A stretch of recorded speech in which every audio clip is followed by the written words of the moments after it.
Hey guys, welcome in. Tap that screen, help out with live goal, will you? Appreciate you guys being here. We are just getting started.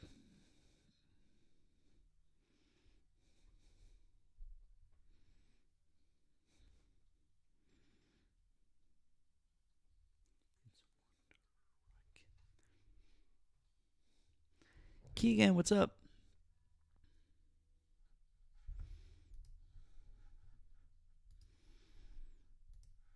It's been fine. I worked, did some woodworking, some stuff, you know.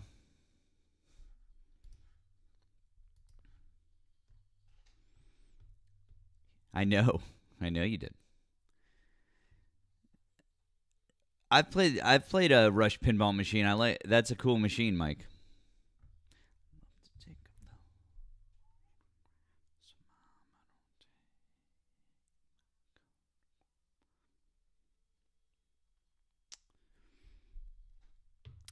Linda, I'm not a carpenter by trade, but I do woodworking as a hobby. I've also done I've renovated my own. I've done 3 houses that I've bought and renovated myself. But I would not call myself a carpenter.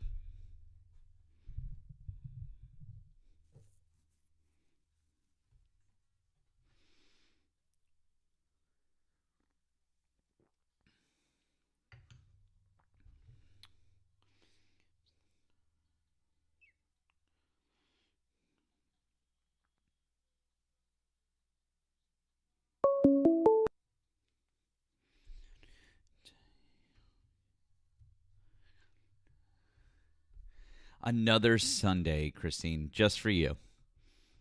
Okay, Emma, I'll shut up.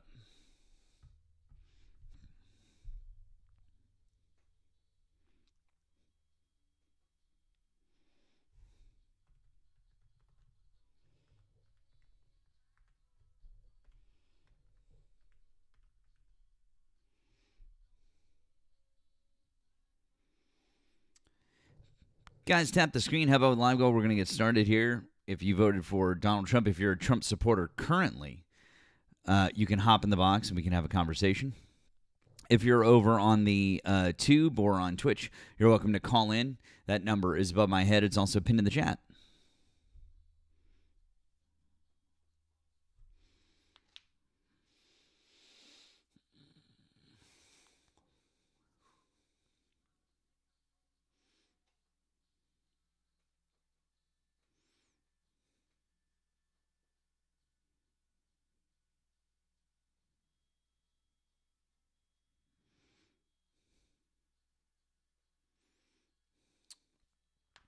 Uh, oh, sorry, Liberal Destroyer. You're a little late on that one.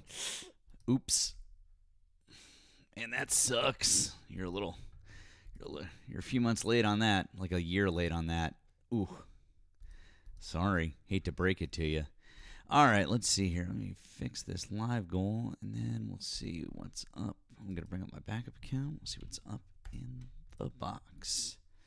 What's in the box? Appreciate you guys being here. Let's get those taps flying and keep helping out with live goal. All right, let's see.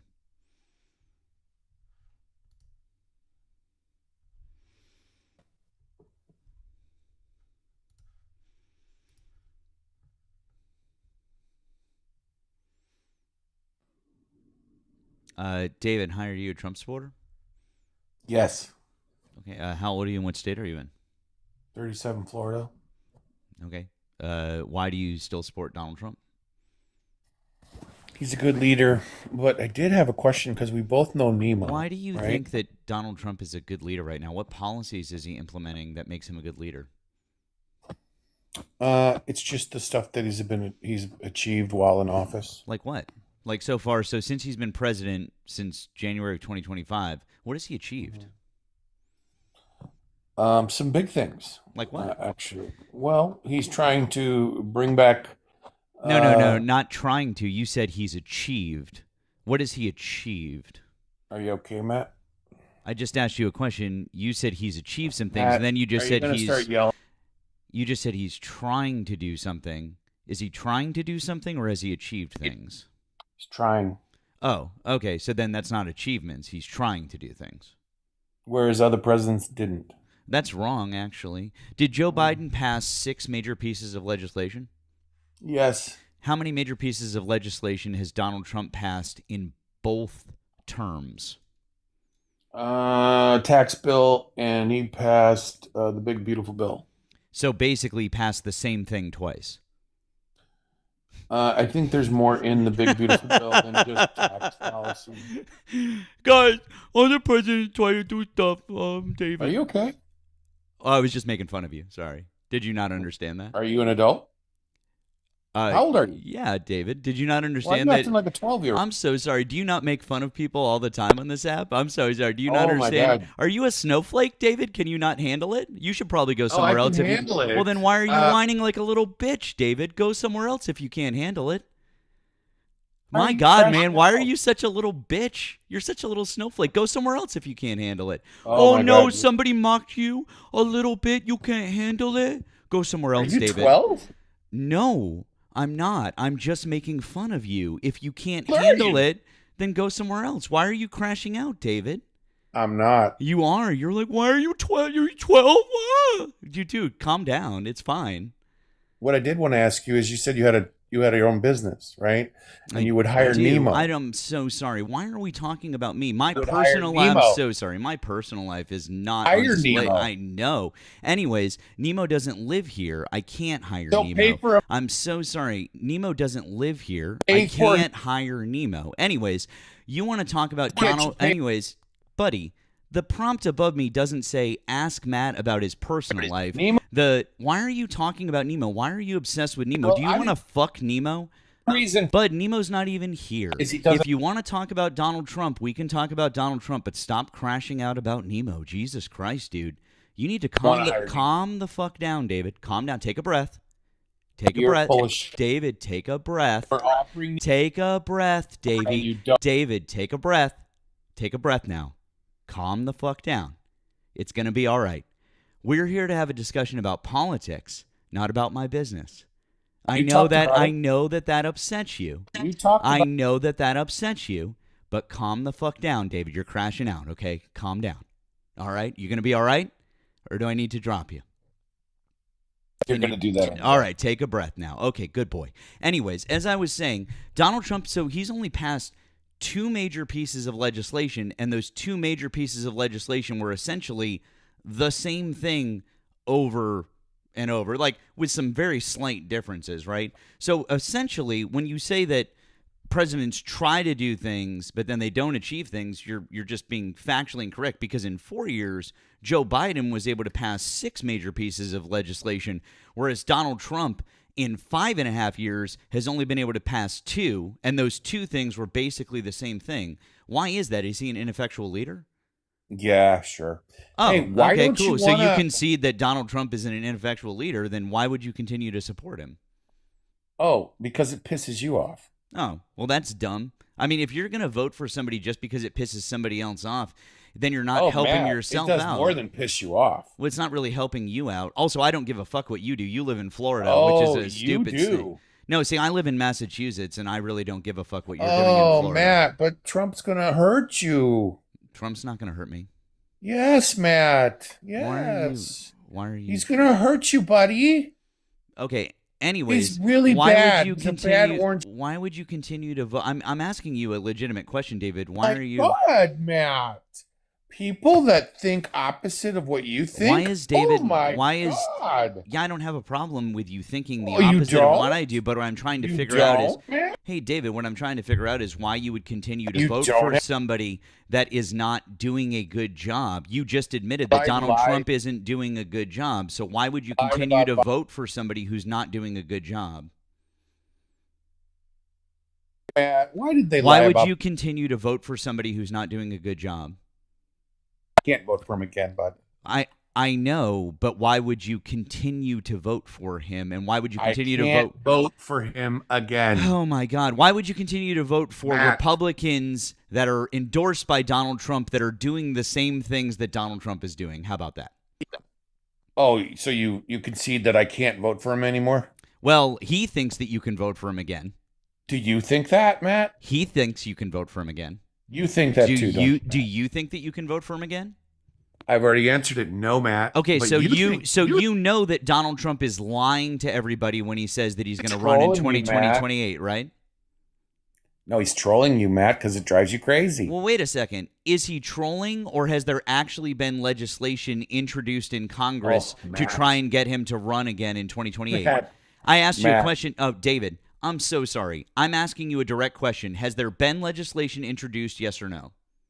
That'd be probably good if there was. Has there, yes or no? I have no idea, Matt. Okay, well then maybe you should look that up, because in fact there has. How So far is it if getting? he's just trolling, then why has there been actual legislation introduced in the United States Congress to try and get him elected again in 2028, Davy boy? If that's just a troll, then why won't is he vote for doing him it? in 28, No, Matt. I didn't ask if you would vote for him. I asked you a simple question. You said that he's just trolling. The law that passed. Buddy, I need you to stay on target here. I know that this is difficult for you. Maybe you need That- like some, hey bud, calm Matt. calm down. David, We're I calm, asked you Matt. a simple question. I know that this is tough for you because you're not I'm that not. sharp. I know that you're not that sharp, and the only thing that you have is deflection. So stay on target. Now, if Donald Trump is just trolling, why is it, just out of curiosity, that they would introduce a piece of legislation in Congress that would try to get him elected again in 2028 if he's just trolling? Could you explain, please? Did they take a vote on it? It hasn't been brought to the floor yet. Well, why not? I don't know. I'm not the Speaker of the House. You would have to ask Mike Johnson. Okay. So anyways, I asked you a question. Support. David, I asked you a question. If it's just a troll, why would Please someone let it introduce legislation on it? Can you please explain? Probably because that's also trolling. So now introducing legislation is trolling as well. Oh my God. Yes. So now we can say that any legislation that's simply introduced doesn't actually matter. It's just trolling. A lot of it is, Matt. So I got it. So just to be clear, if the Democrats introduce a bill to ban all guns, they're just trolling, right? Yep. Oh, well, that's good to know. I'm glad we can excuse every bill that's introduced into Congress as I'm glad we can excuse every bill that's introduced into Congress as just trolling you guys. This is good to know. Some of them I'm you really can't, glad, like Matt. by your standard, that lawmakers are so unserious in this country, especially Oh. Republican lawmakers, that they're just trolling at this point in time. Did you not realize that, Matt? I mean, I guess I didn't realize that about Democrats. I mean, I did realize that about Republicans, though. Yeah. Oh yeah, they both do it. Cool. Can you explain to me which legislation that Democrats have introduced that is just trolling? Explain. Green New Deal? There was no Green New Deal legislation that was introduced. AOC did it, and they Cool. voted on When? it. And they Which under bill? Biden- Awesome. Which under bill was Biden. that? Awesome. Which bill was that? Give me I the don't bill know, number. but it was put in place, and you know who No. co-sponsored I it? want to know the bill Senate. deal. It went into the Senate and died, I want to know the bill deal. and they made her vote on all of I it. want to know. And even the want Dems had to know- go on the record and I vote want- against it I because it want was to so know. stupid. I'm so sorry. I want to know the bill number. I know, Matt. You want us to do all the. No, I just want you to substantiate your claim. It's real simple. It would take you 2 seconds. Give me You have the a bill. you have a smartphone in your hand. You can't do it. I'm not gonna. Oh, you can't do it. Okay, so you concede. Give me the bill number. So you concede. Does So you concede. it make you feel better? I mean, if you can't produce the Would it- bill would it number, make you I mean, feel- hey David, Would it listen. make you feel- Hey bud, listen. I just asked for a bill number. Why does this Can you trigger? give me your bill? Why are you triggered? Can you Why give are me you your bill? crashing out just because I asked for a bill number? Is it because you're too fucking stupid to look up a simple bill number on your phone? Can you give me your bill number? I'm so sorry. Could you just look it up for me? Thanks. I'd appreciate it. If Nah. you're going to make a claim about something, you have to substantiate your claim. Don't you know remember how that, this Matt? works. Nope. I'd like you to look up the bill number and tell me what it is. You don't actually remember, I would like you to look up the bill number and tell me what the bill is. but you remember it, don't I would like you to look up the bill number so we can look at it together. Let's look at it together. Tell me what the you? bill You number remembered is. it, though. Bud, it's real simple. You've got about 5 seconds to look it up. I don't know why you're crashing out over Just this. run, Matt. Just run. Just stop crashing out and look it up. Just run, Matt. Or just concede. Go ahead. Okay, Go so run. you concede. You don't have it. Okay, great. So that never Go happened. run, Matt. Go Okay, run. cool. Anyways, anything else you want to talk about? Give Nemo a job, bro. I can't give Nemo a job. Nemo lives in Georgia. I live in Massachusetts. How fucking stupid are you? Nemo lives 1,500 miles away from me. Nemo lives 1,500 miles away from me. How fucking stupid are you? Can't pay for his. How fucking stupid are you? Have to get a job. How fucking stupid are you? I asked you a question. How fucking stupid are you? I don't think you want to give me. I don't think you want to answer the question. How fucking stupid are you? Nobody ever gets a job out of their area? Not with me, no. I don't run a business like that. Why not? Because it's not the type of business that I run. Well, he's a great worker. It's not the type of business that I run, David. Now, I've already answered your question, so what I've been asking you is what's the bill number that you were talking about? If Nemo lived here, I would absolutely hire him. Unfortunately, I don't hire people from out of town because I run the type of business that doesn't hire people from out of the area because I can't. I don't know how else to explain that to you.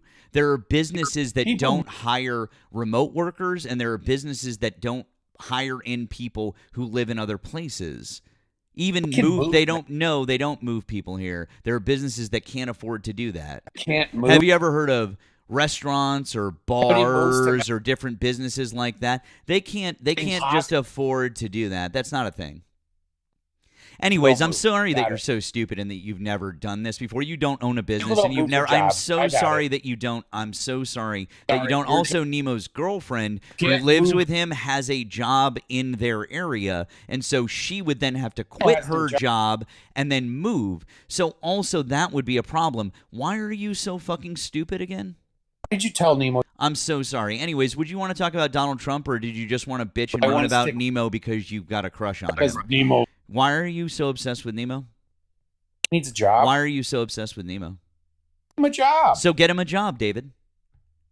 I'm not an employer. You are. Oh, okay, cool. So you're just a little bitch. You don't contribute anything to society. So start a business, David. David, start a business. That would work. So David, start a business. Why are you such a drain on society? Why don't you start a business and start producing things in this society instead of being a fucking drain on society? Why don't you get off your fucking ass and pull yourself up by your bootstraps and start a business? Why don't you stop being a little bitch who mooches off the system? Start a fucking business like I did. Why don't you stop being a little bitch? Get some fucking capital, go start a fucking business like your idol DJT did, and then go bankrupt 6 times maybe, I don't know. But why don't you get off your fucking lazy fat ass and start a fucking business? Oh, wait. You can't because you're so fucking stupid and you're so fucking lazy and you don't have the means to do so. Is that right? Why did you? I know you're so fucking dumb. Isn't that true? Oh, goddamn. This really sucks for you, huh? Not really. Why don't you start a business, David? I don't have the skills. Why don't you start a business, David? I'm not like you. Why don't you? Oh, you don't? Because you don't have the fucking cojones to put everything on the line to start a business because you're a little bitch? Correct. That's right. Correct. Exactly. Good boy. Now go the fuck away. I'm done with you. Because I'm here to talk about policy, not my business. Have a good night, David. Or don't. Chase, hello. Are you a Trump supporter? Chase, hello. Are you a Trump supporter?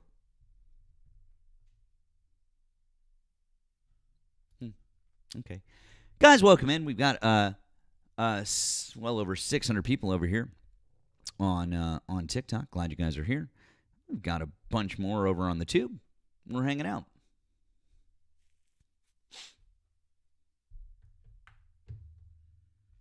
Oh, David, stop being a little bitch and start a business of your own. I don't think I've ever met anyone as whiny as David. I don't think so. He also doesn't like it when somebody won't play his game. He's like, I want to talk about Nemo. Why won't you talk about Nemo? God damn, dude. You're such a little bitch. NR Milford. Thank you so much on the tube for the $10 super chat. You said, for Pete's sake, Matt, stop streaming on Sunday night so I could get some sleep. LOL, just kidding. I can sleep when I'm dead. Loving the Sunday night treat. Well, thank you, friend. I appreciate it. I'm glad you like the fact that we're up on Sunday night. I'm glad. You beat Wesley, who had the next $10 super chat, who said, hi, Matt. Sunday Matt is goated. My favorite show is on. I couldn't be happier. I swear the caller has no impulse control. Much love, as always. Fuck this chud. Yes, absolutely. And thank you, MM Sally. MMSLOY, however you say that, friend, for the gifts of the jewels over there. Appreciate you guys. Thank you so much for doing all the good things, as our friend Erika Shante says. Do all the good things. Help out with that live goal. Keep those taps going. We're doing a great, great job. Actually, Jadama, or whatever the fuck your name is, yeah, I'm just calling David a bitch for not doing that because David decided that he wants to come at me for not hiring Nemo because Nemo lives in Georgia and I live in Massachusetts, and he's like, why won't you hire Nemo? So that's why I was saying, why doesn't David start his own business and hire Nemo since he wants to act like that? I don't believe that everyone should be able to start a business. That's not what I believe at all. In fact, I find the fact that people have to start businesses in this country to get ahead, or that they are prohibited from doing so without a certain amount of capital, and the fact that our country has cut the Small Business Administration to make it harder for people to do so, a fucking crime. So... but I understand you wouldn't get that context if you didn't know David, or the fact that we have talked many times previously, or he's got like some obsession with Nemo. So I'll excuse your ignorance on that point if you were genuinely asking. Otherwise, if you're just being a troll, I don't know, you can fuck off. Anyways, let's see what we got here. Nemo is going to be joining us for at least a little while tonight. He did mention that, so... hopefully we'll see him here in a bit. Excuse me. Yeah, David is almost certainly paid by somebody. He's just an agitator. I mean, there's really no other explanation. Yeah, guys, I know that Nemo is in with Amanda. He'll be over whenever he's done. It's fine. No worries. Once again, guys, if you are a Trump supporter currently, hop up in the box. I'd like to have a real conversation with somebody.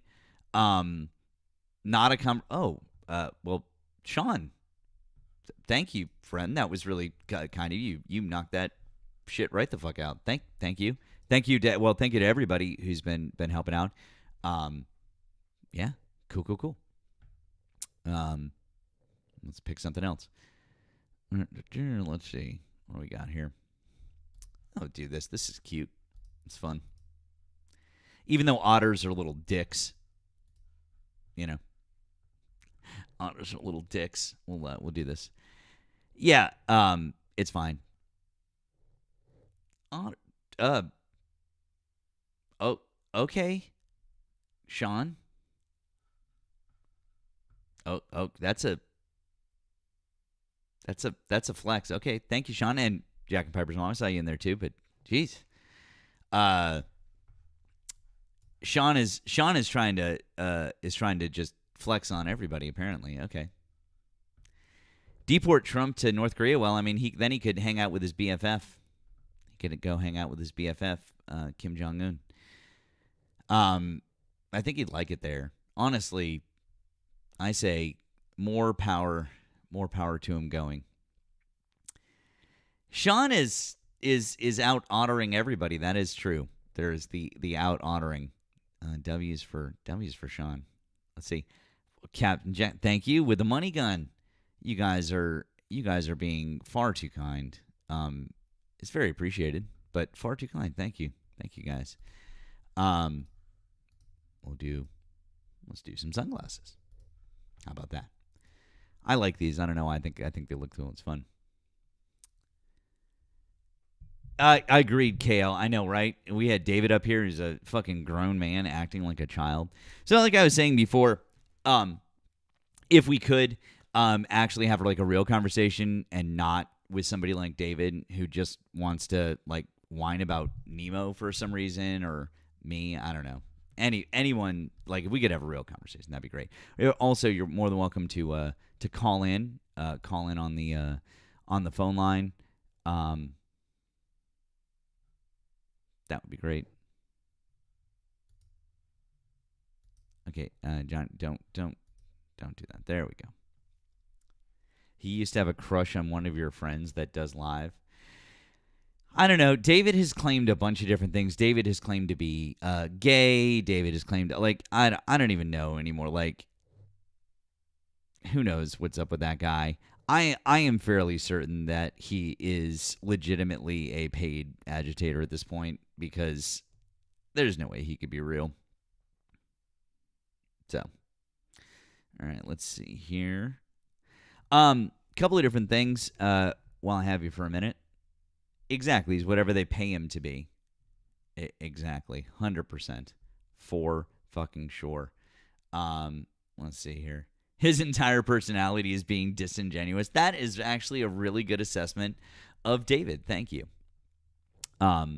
So, and by the way, what David was talking about, and the reason why I wanted him to go and get the bill is because the bill, okay, was calling for the government to create a Green New Deal.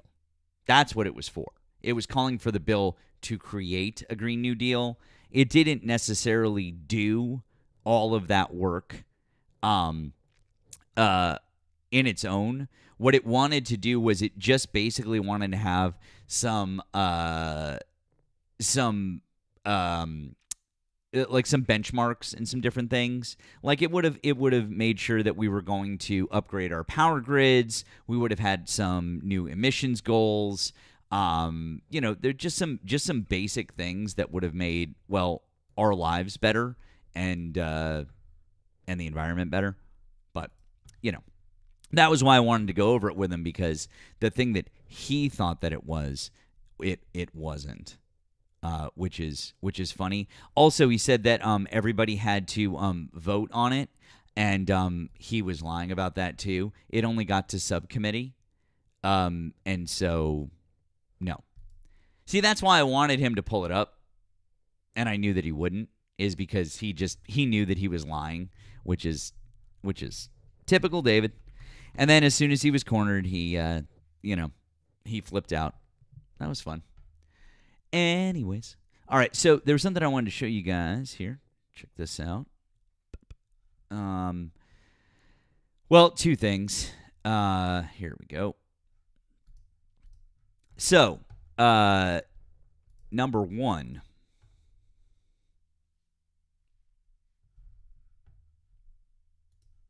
Number one. Isn't this a lot of fun? This is in the New York Times today. Jeffries and Kushner meet privately as midterm attacks fly. Now, Hakeem Jeffries apparently met with Jared Kushner. Okay? Met with Jared Kushner. And basically, they met like privately, secretly, and they wanted to discuss like areas of common ground and different things like that. Neither of them have publicly commented on it, so no one's actually acknowledged it. But a number of people who are familiar with the meeting they've all confirmed it. And if the Times is printing it from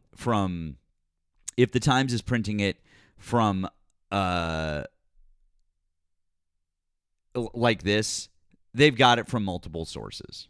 Okay, so number one. The idea that Hakeem Jeffries would meet with Jared Kushner is fucked up. Okay? You're the minority leader in the House. You should be meeting with Susie Wiles, for example, the chief of staff, or somebody akin to that. Okay, exactly. Hey, Cassie. Hey, friend. How are you? That's who you should be meeting with if you're the minority leader. I also used to like him. I had really high hopes for him, and I think that he is just really ineffectual, Michael, and I'm very disappointed in him, and I think he and Schumer need to go. That's it. And I do not want him to be majority leader. Assuming that we do take things back in the fall. Period. The end. That's it. Don't want it. So, but this entire meeting, and you guys can read about it.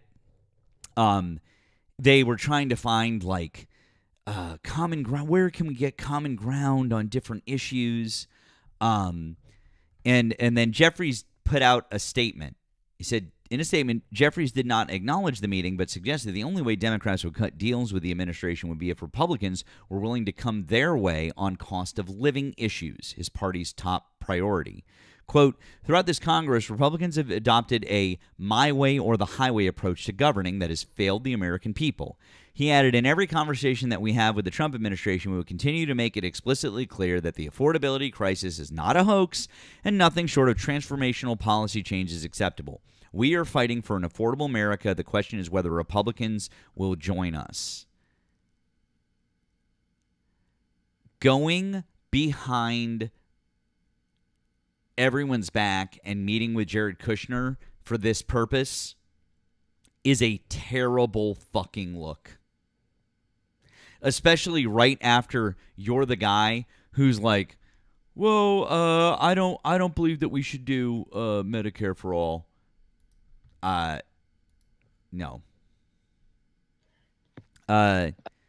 Is it Gyro or Yero?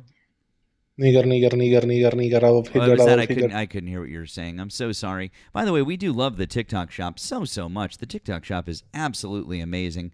It's by far one of the best things that we know. Hey, and have you guys gotten your copy of People's History of the United States by Howard Zinn? It is all kinds of wonderful. If you haven't gone on the TikTok shop and gotten it, it's in my showcase. You can get it from HarperCollins Publishing. I love HarperCollins Publishing, and I have a number of books by HarperCollins Publishing that you can get from the TikTok shop, you can get from my showcase that are all kinds of awesome. And boy, did not like that last guest at all and dropped them immediately. There you go. Oh, by the way, and thank you so much for commenting down in the chat, friends, that we could absolutely fully remove you from there. Yeah, thank you. Good job. Ironically enough, not 100% sure. Not 100% sure if that got caught because of your accent. Really sucks. It really sucks to be someone who is a pick-me who does shit like that. That really sucks. That really sucks for you, right? And you try to slur, and because you have an accent, man. Don't be a racist pick-me, huh? Ouch. That's a tough one. Hey, Bill, what's up, bud? Don't be a racist pick-me. Anyways, all right. So that was number one. Just genuinely, fuck that shit. Like I just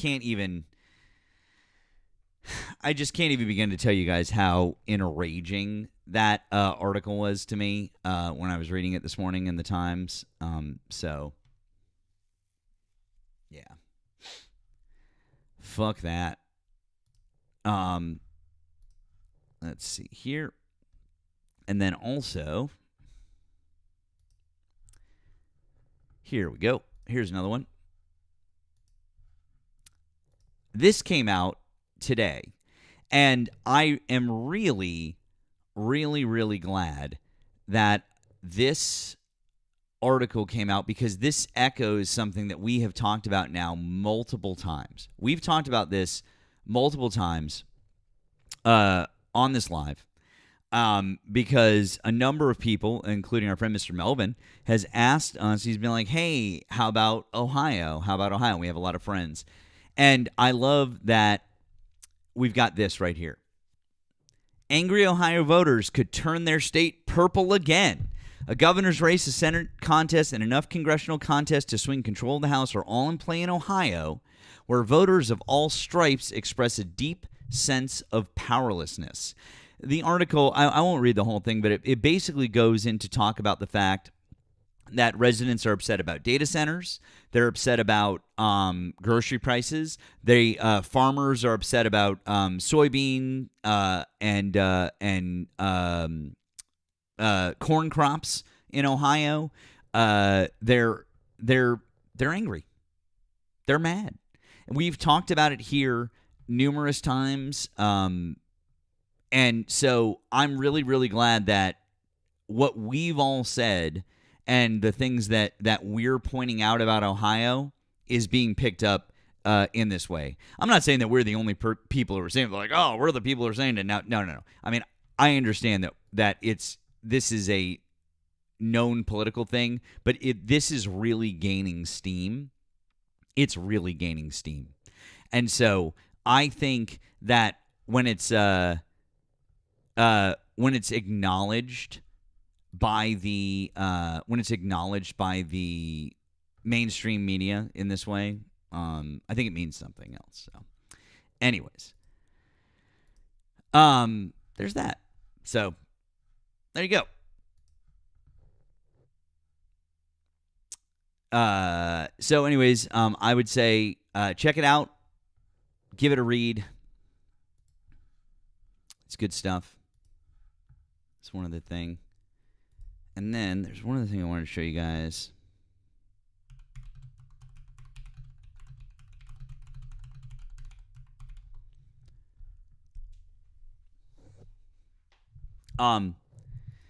So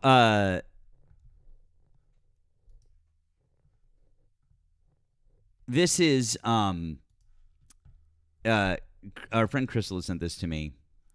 And it's a story about, it says, U.S. citizen who deleted phone's data says his prosecution puts privacy at risk.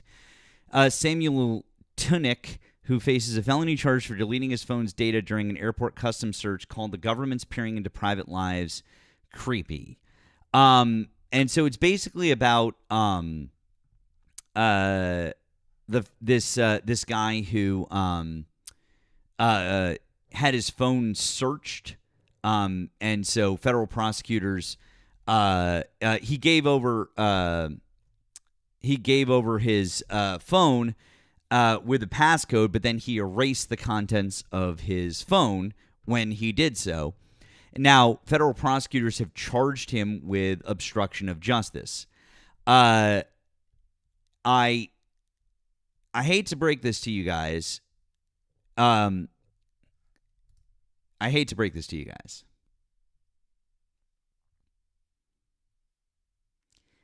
CBP is allowed to do this. They've actually always been allowed to do this. This is legal, okay? I am sorry. I know that that's not like what you guys want to hear. It's legal. And they are allowed to review your photos, your texts, your call logs, and your apps on an unlocked phone. Okay? That is true. They can also do advanced searches. They can do more, but that requires some sort of like reasonable suspicion or different things like that. And that is if you are a U.S. citizen, okay? That is a U.S. citizen. That means that is true. And if you're wondering how I'm sure about that, I've asked my girlfriend, who is a federal attorney, and she's like, oh yeah, they absolutely can do that. So just so you guys know, They're allowed to do that. Oh no, they can do that to visitors. They can do that to basically anybody. They can do it to anybody coming into the United States. They can search your phone. I I just as much as I would like to tell you guys like this is against the Constitution, it's illegal. It's not. It's not. Um, there is something in the so. Oh, hang on. Uh, there's something in the there's something in the basically the Fourth Amendment is absolute, but not at the border. Not at the border. And the Supreme Court has ruled on this, and this is important to know. So I just think you guys should understand that going in and out, they can check your phone. Just FYI. Okay? So that's a thing that they can do. They can review your text, your photos, your call logs. What is it? It's text, photos, call logs. They can check which app. They can look at your apps. They can do all that. And then if there's more, and they have quote unquote reasonable suspicion, they can actually connect up like an external device. They can copy over. They can copy over different things. It's pretty much cut and dry. So don't yeah. Sorry. I'd love to give you the answer like this is against your constitutional rights and they can't do that. No, they can. They've always been able to, basically. So sorry. It also looks mighty suspicious if you enter the country with a phone that has nothing on it. Yeah. So if you have a completely clean phone, it's yeah.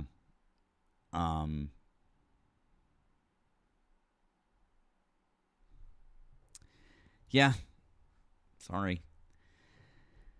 And as far as like if it's not unlocked, and you won't unlock it, I don't know what to tell you. On that. I think they can make you unlock it if there's something to do with passcodes versus facial recognition and fingerprints and stuff. Yeah, I mean, like I would definitely. They can certainly deny you entry. That's for sure.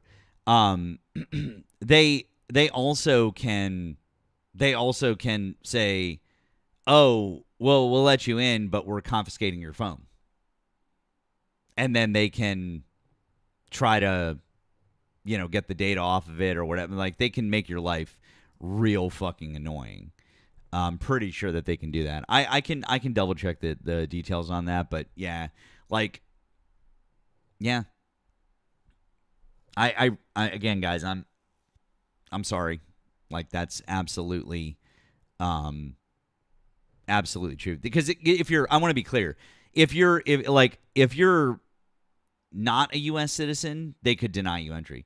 If you are a U.S. citizen, they can't deny you entry. Like if you're a U.S. citizen, they can't deny you entry into the United States. That's illegal. That part I know is illegal. But they can take your fucking phone. They could take your computer. They can take your devices at the border. So, just FYI. Yeah, Neely, just eat your phone if they ask for it. Just eat it. Just swallow it whole.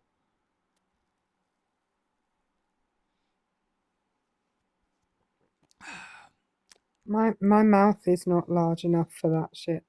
Yours might be. Plus, I have a Galaxy S26 Ultra. That is not. Where? How am I going to eat that? It's huge. That's way too big. The fuck? Nemo, you missed David. Wait, which one? Whiny David or dumbass? That doesn't narrow it down. Fair You point. mean Democrats for Trump? No, Democrats for Trump, not David. not Democrats for Trump. Just Oh. David. Democrats for Trump was trying to make Nemo apologize for you earlier. I saw. That's what she said. Yeah, that was funny. Yeah, he was. I mean, Erika, you might be able to recall it better than I can, but he was basically trying to say that I was a bad person because I didn't condemn someone for saying that Melania was a mail order bride. Or no, not Melania. That David's wife was a mail order bride because she's from Pakistan. And I mean, no.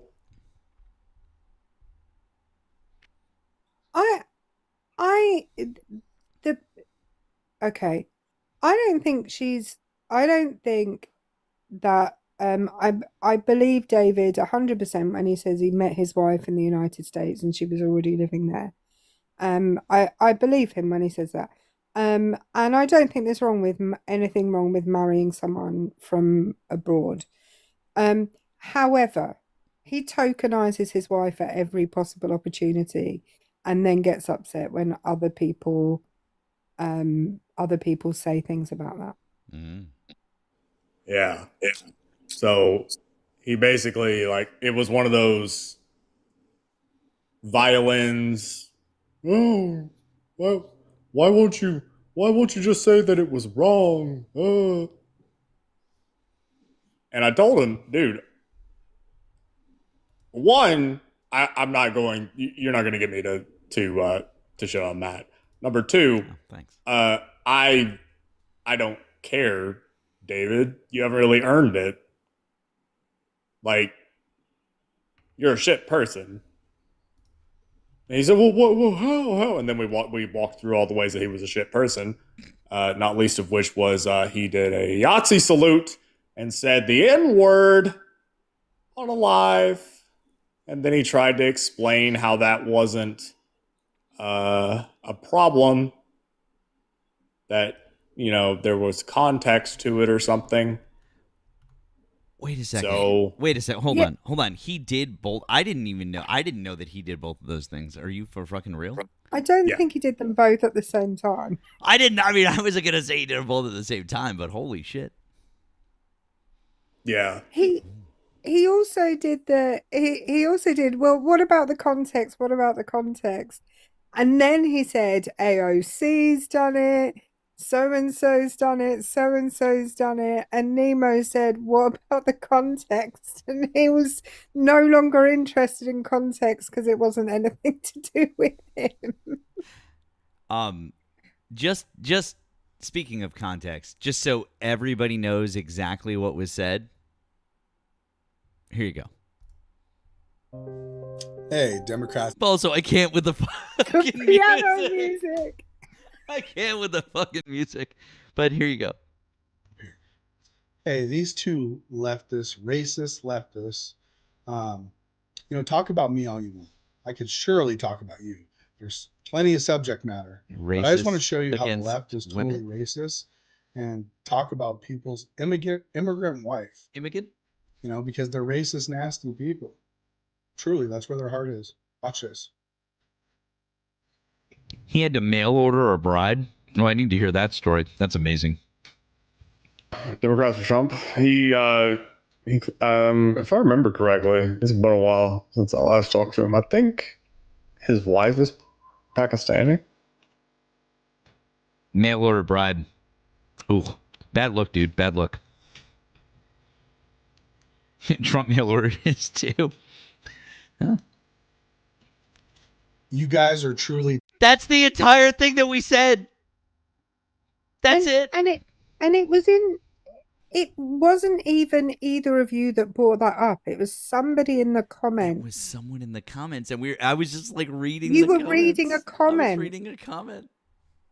No, And that's- at no point did anybody say anything bad about people from Pakistan or anything about skin color or anything about race. It mentioned a nationality. She could be white Pakistani or black Pakistani or, it like what? I mean, Melania is literally like more or less a mail order bride, and she is Slovenian. Like, she's white. He also says later on in that video that Nemo and I are, quote, racist against women. Wow. How Hang on. How can you be racist against women? I don't understand. So if he was married, is he saying that if he was married to a Pakistani man, you what? Don't know. Anyways, that's just for anyone who is like, what did Nemo and Matt, what did they say? What? I just wanted to be 100% transparent with you guys. So there you go. I have to say, I'm surprised that he didn't put a clip up of whatever the fuck that was last night. I assumed he was going to monetize off that. He said he was recording it. He said, "I'm so glad I'm recording this." Yeah, I don't see anything yet. I don't see anything yet. I'm just gonna start like screen recording perfectly innocent conversations and then putting piano music over them. I think. And just taking things and just being like, can you believe this? Can you believe this? Somebody in the comments just said, "You guys are anti-Semitic towards gay people." It's true. Excellent. Fantastic. Yeah. I'm sorry that it had to come out like this. Yeah. But yeah. For sure. Also, I would like to confess that I'm homophobic against dogs. Nothing worse than a gay dog. It's just, I'm almost convinced that Maisie, my old dog, was a lesbian. I mean, good for her. I would have supported her. She's very proud. Very proud. Yeah. Call out live for me. Well, actually, you guys are gonna have to make a decision. Are you gonna run a call out live for Nemo first or for me? What are you guys gonna do? Or can you do both at the same time? I don't know. Can you do both at the same time? I don't know. It seems it's tough. Decisions. Yeah. Don't push your lifestyle on my dog. Matt, you could have been cancelled for any one of 50 things you've said in the last week. So the last week has been great. You've been cancelable in the extreme over the last week. Yeah. Well, speaking of, thank you, Comrade Iris over on the tube, who said, "I'm tired of xenophobia, the aversion to one's nationality, being correlated to racism." Yeah, those things are not. They're not. That's not what that is. Exactly. It's not. And also, this still wasn't even xenophobia. It was just commenting on the nationality of, like, goddamn. I just can't. David threw me off. He was doing a live once. This is probably about a year and a half ago, 2 years ago. and he threw me off his live for knowing more about Pakistan than he does. I Oh was talking, dear. I know. I was talking about Imran Khan, who was, I don't know, president or prime minister of Pakistan for a period of time, and he was a Pakistani. He was on the Pakistani cricket team, and we're talking about it, and he was married to Jemima Khan, was née Jemima Goldsmith, Mm. whose brother is a British politician, and their family is and I just knew more about it than he did, so he chucked me out of the of the line. I mean, and rightfully so, Erica. How dare you know more than him? Because how dare you? By the way, while we were just hanging out and talking for a moment, we would like to, if you support Donald Trump, you can hop on up or you can call on in. We've got the phone line is open and it is working. So that number is right above my head. We've got like 170 people over on the tube right now. It's also pinned in the chat, so you can call in, or if you're over here on TikTok, you can get in the box and we can have a discussion. We're hoping to have a discussion. I'll tell you the funniest thing. I mean, not funny, but not funny, but sort of. Was the video that circulated not too long ago about people from Massachusetts specifically. Like if you go to the UK and you want to find a liquor store, don't call it what we call it. Like you don't do that. You need to because somebody's gonna get really mad at you. Like that's you're gonna Oh yeah, cause an I know. international I incident. know what you call a liquor Um, store. Yeah, don't do that. Exactly. It's Don't called. do that. We call it an off license. Right.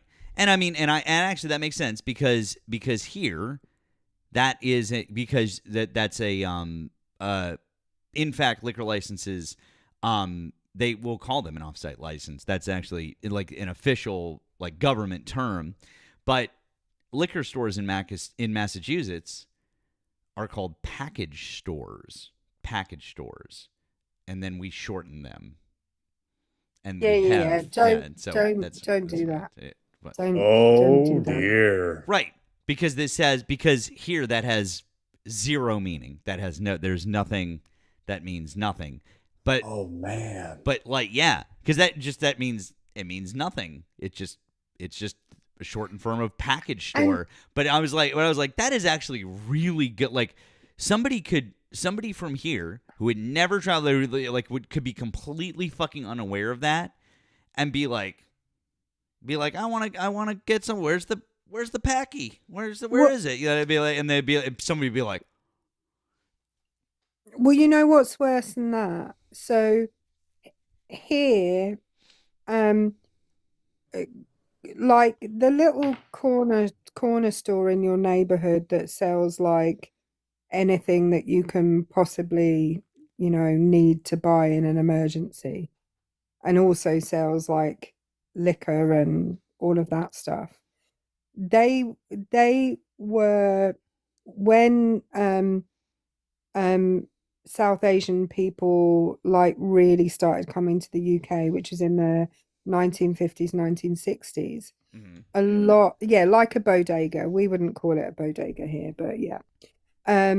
So a lot of those were bought by South Asians, and thus they got the nickname of the P shortening of package, the P shop.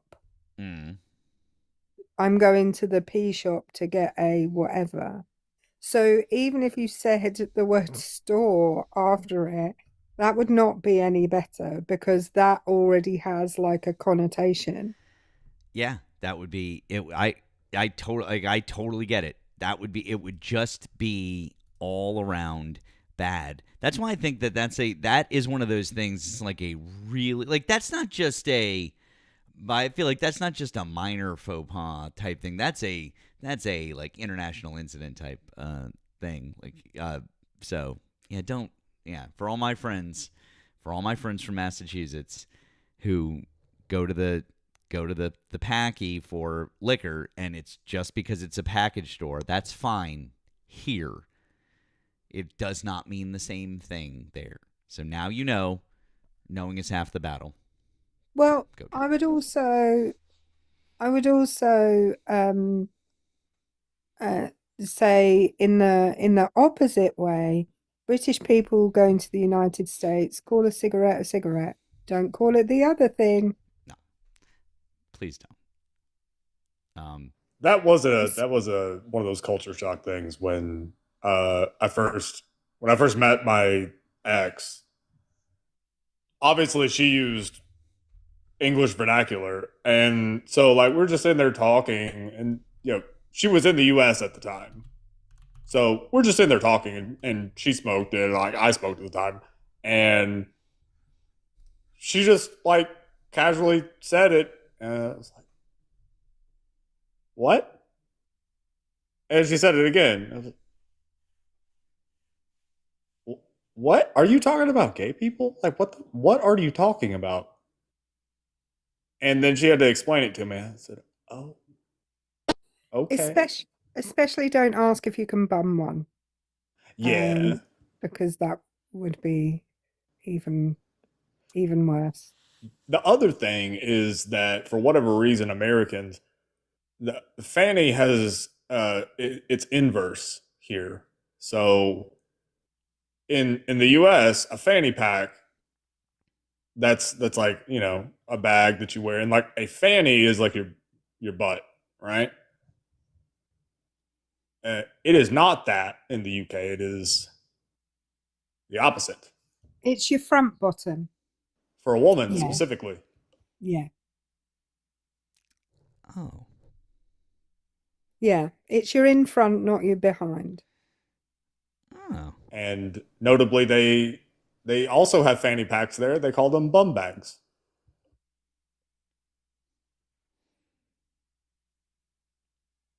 I mean, technically, that's where they're actually supposed to be. Like that was that. Just so everyone knows, that's actually like how you're supposed to wear them, but people just wore them the other way, and then that kind of stuck. Just FYI. Um, real quick, thank you, Jay, for the $1 on the Blue app. Who says thank you for keeping me entertained while in the ER? Much needed laughs as always. Jay, sorry that you're in the ER. That fucking sucks. We hope you're okay. Uh, hope you're good. Sorry that you're in the ER, friend. Yeah. Hope you feel better. That sucks. Not cool. Not okay. So feel better, friend. Why do we have 800 people here on TikTok and then like a whole bunch more over on 180 more on YouTube? And we've got nobody who wants to come up and talk. Soul of a Beer Can, our friend says DFT kept Democrats for Trump kept referring to his wife as a quote piece of meat and implying you and Nemo called her that. Yeah, he did do that. He was implying that the term mail order bride refers to a woman as a piece of meat. I wouldn't, as a woman, I wouldn't say it does that. What it does do is it shows the economic imbalance between countries in the world, and that people in some countries in the world can marry women from other countries in the world because they offer them economic stability or more economic stability than they would have. And I think that it's a sad world we live in where that can be the case. where somebody from one country can want to uproot their whole life, move away from their family, in order to offer them some level of economic stability that is not available to them in their own country. I think is actually quite sad. Yeah. 100%.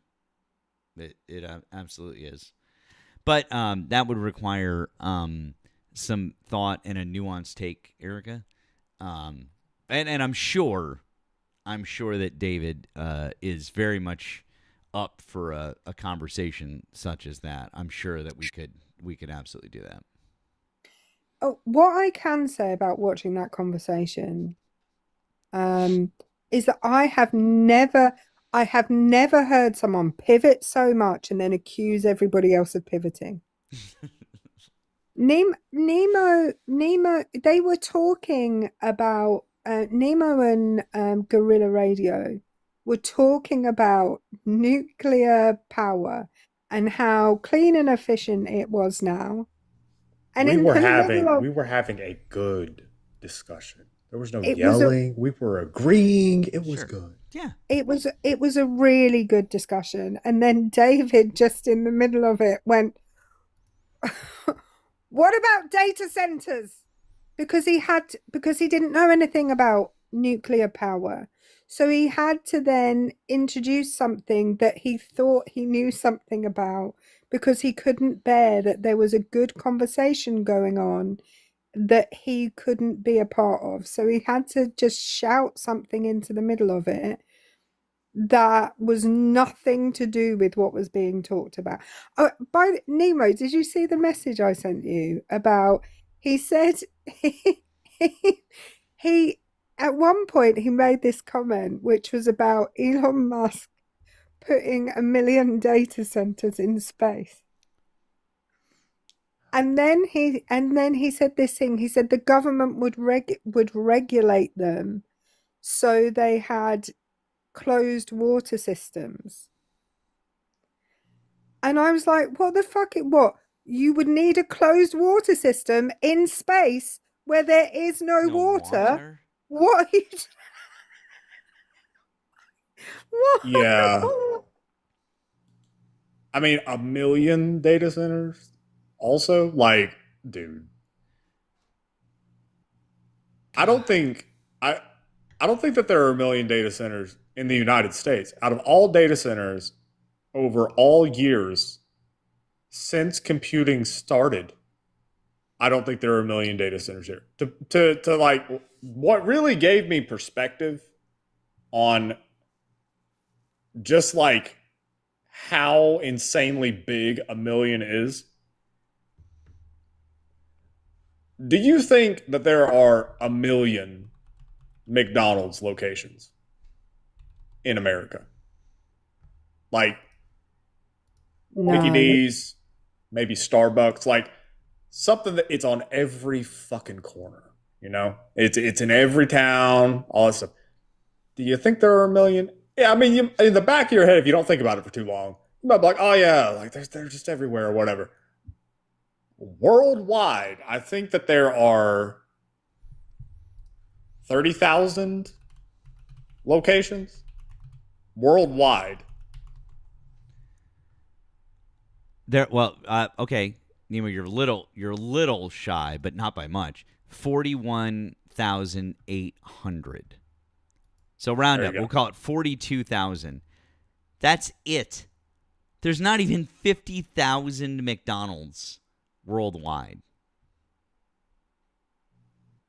And that's a Mickey D's, which is compared to a data center, which, those things, I mean, to anybody that's never been to a data center, I worked in IT, had to go to Colos. It's a data center. Those things are the size of multiple football fields, typically. They are like fucking, like, I'm trying to think of like factory buildings, like warehouses. Yeah. Like that's what they are. They are gigantic fucking warehouses. There's no way you're going to get 1 million of those. No. In space. The fuck? Block out the sun. they literally would block out the sun. I mean, the average data center size is somewhere like, I don't know, there's like 80 or 90,000 square feet or some bullshit like that. It's fucking crazy. So, oh, hey, real quick, thank you to Mark. Thank you to Mark on the Blue app. Allison's been tracking in Nevada. The one closer is like, yeah, Allison. Guys, if you don't follow our friend Allison, it's Allison with an X in place of the O. Allison does amazing work with data center stuff out in Nevada.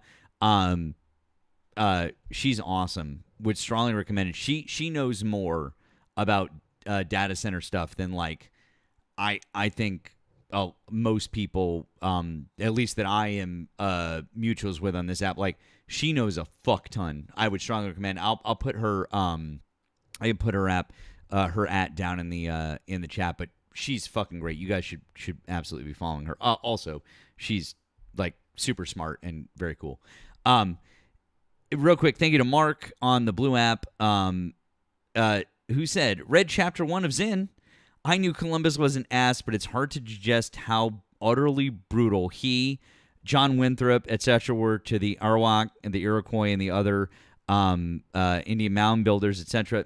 Abso-fucking-lutely brutal. Loving the book, but it's a slog. It is. I will tell you, it gets a little bit better as you get past the. Once you get into the thank you, 321. I appreciate you putting that down there. Once you get into the more like American, like the revolutionary history stuff, and I really feel like it picks up. I think you're gonna find that you're gonna be like, oh, it gets more and more interesting the closer you get to that, and I at least I think so. There are definitely some parts that you're just like, oh, this is a lot. So I understand.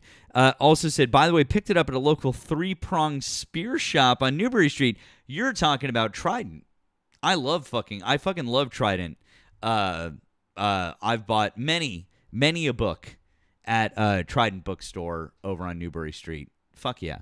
I am so glad that you picked it up there.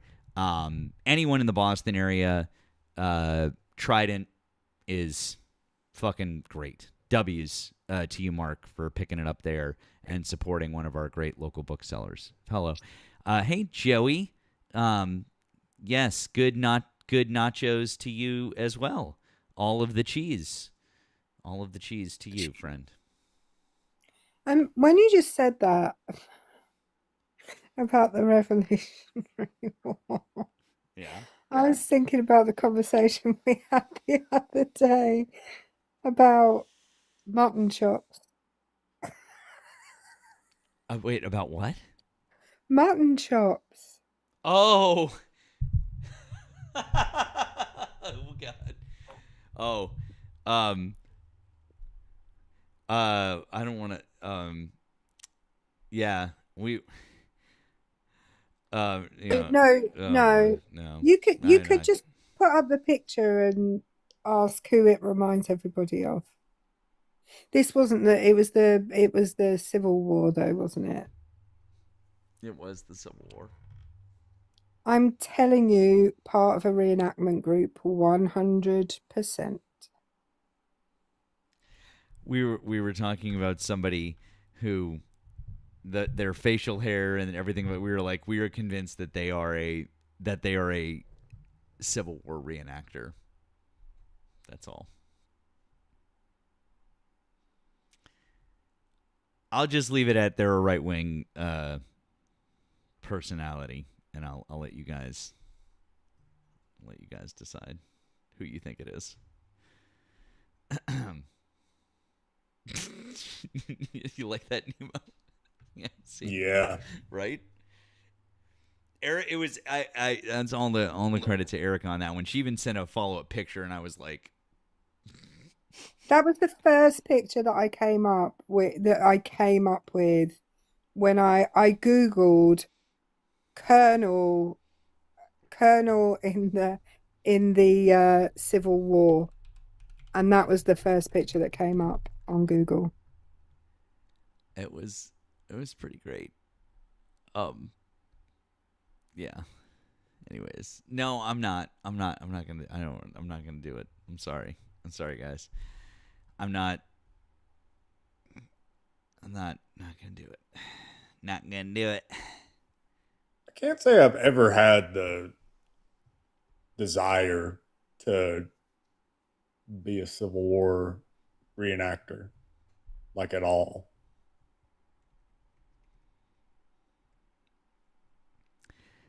Okay, that's the. Okay, this is the picture. And they're not bald. Okay, so take out the bald part.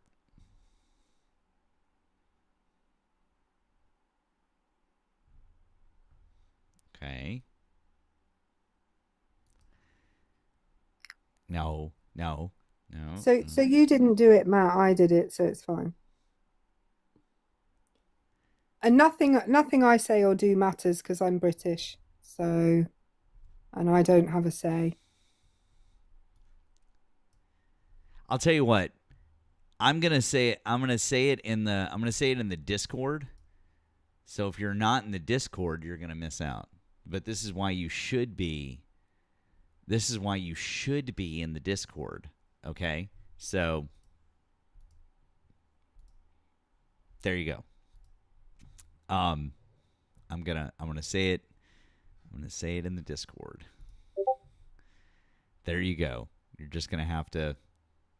You're gonna have to join the Discord. Is this a transparent ploy to get you to join the Discord? Yes, absolutely. Maybe.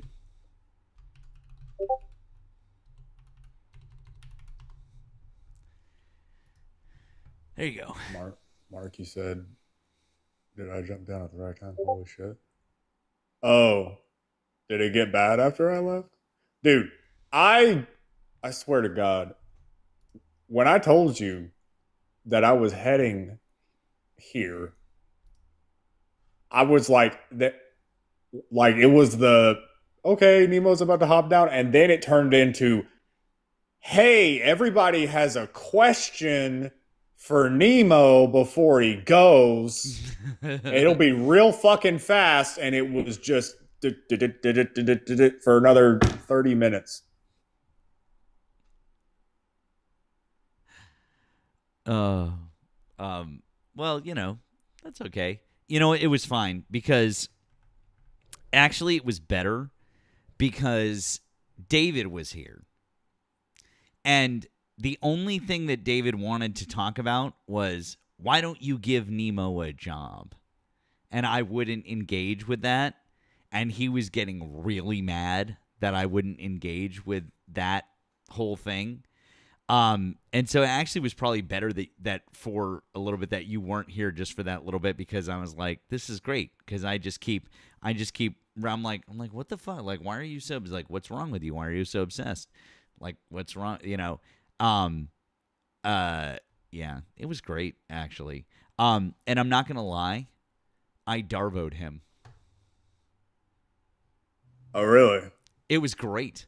Honestly, I kind of get the appeal of it. I understand, like, I get it. I understand. I was like, this is actually kind of fun, because every time he was bringing up the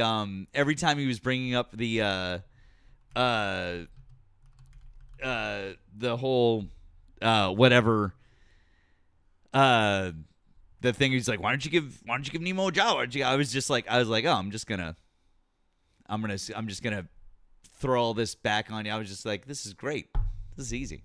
So it was kind of fun. It's good times. How'd you throw it back at him? I'm confused. Did you say, why don't you give Nemo a job? That's exactly what I did. I was like, why don't you start a business? Why haven't you started a business? I was like, you're just a lazy fuck who doesn't have a business. I was like why don't you start a business? I was like, you're a drain on society. I was like, at least I started. I was like, at least I did all these things. Like, why don't you start it? It's like, he's like, well, I was like, I can't. I did. I was like, well, that sucks. For you. Damn. Sucks Oh, for you. damn. Sucks for you. Well played. It was fun, honestly. Yeah, it was good. It was a good He, time. Yeah. he likes asking me why I'm racist because we don't have birthright citizenship in the UK. I don't know if he knows this, but I'm not the government. Um, You're not I'm not the government. No, really, correct, correct. I'm not the government. but are you sure? I'm fairly sure. Have you checked recently? How would I check? I mean, are you in labor? Because I feel like they might end up nominating you somehow right. at this point. I don't feel like I'm in labour. Well, surely I'd get some twinges. I mean, There'd be something going on. I think there would be some dilation, you know. yeah. I mean, at least a little bit, at least a titch. What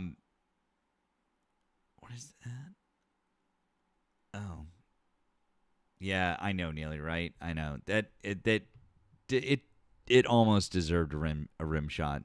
It's not Erika's best work. She does better work, really, honestly. But we'll give her a little bit. So, somebody, the guy that was in the comment section. I'm not pregnant, coffee. I'm 47. That's no. Like, who would have their first pregnancy at 47? Not me. I no, I can't. In my opinion, babies are things for the young, just because of the late nights and I can't. I you know, Buzz is lucky I feed him, to be honest. So, um, um, that's all I'm saying. But the guy that was in the comments earlier saying, "You're always in Matt's live. You've just did that for like an hour in the comment section." Um, he called me a grifter, and a guy came up onto the panel doing some kind of, I don't know, some kind of bit, and I was giving him like pointers on how to be funnier. Um, and he said, "Tell me a joke," and I said, "Not unless you pay me." And that guy was like, "See, I knew you were a grifter." No, if I was an electrician and you asked me to come round and fix your electrics, I would expect you to pay me. If you want me to tell you a joke that is not off the cuff, you need to pay for it. That's how like, I get paid for that stuff. Yeah, that's how professionals make money.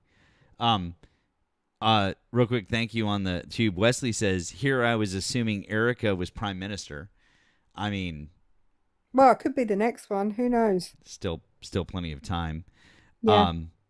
All the women, everybody in this country is in line to be prime minister at some point. The rate we're going through them, and all the men specifically have to at some point get married to Katie Price, because she's going through husbands like we're going through prime ministers. So yeah, them's the rules. And then also, thank you, Lord Tomoyashi, for the $10 super chat. It said, AI bubble will burst before the end of the decade. Mark my words. AI is fucking unsustainable. More cons than pros. I don't think it's going to go away, but I definitely think that the AI bubble is going to burst. I think it's going to be like the .com bubble. I absolutely think that that is going to be a thing that happens. I agree with you that it's a bubble that's going to burst, and then the whole thing is going to shift, and it's not going to be like it is now.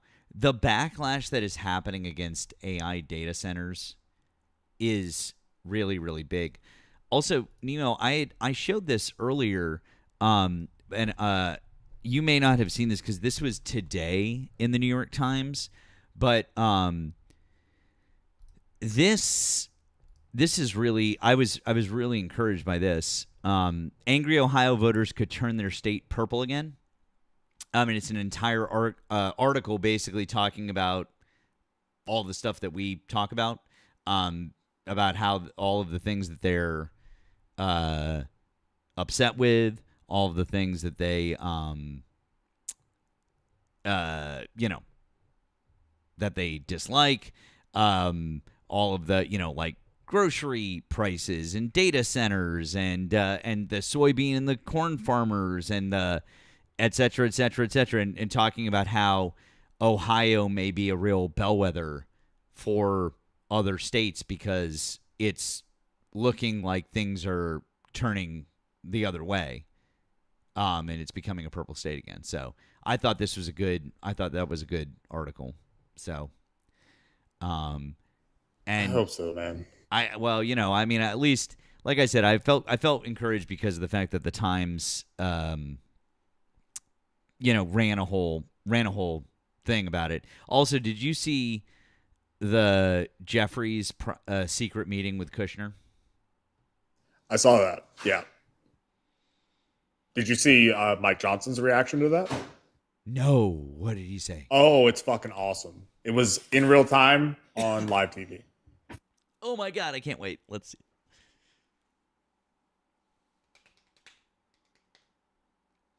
While we're waiting, somebody in the comments asked me, how do I feel about Harry's return?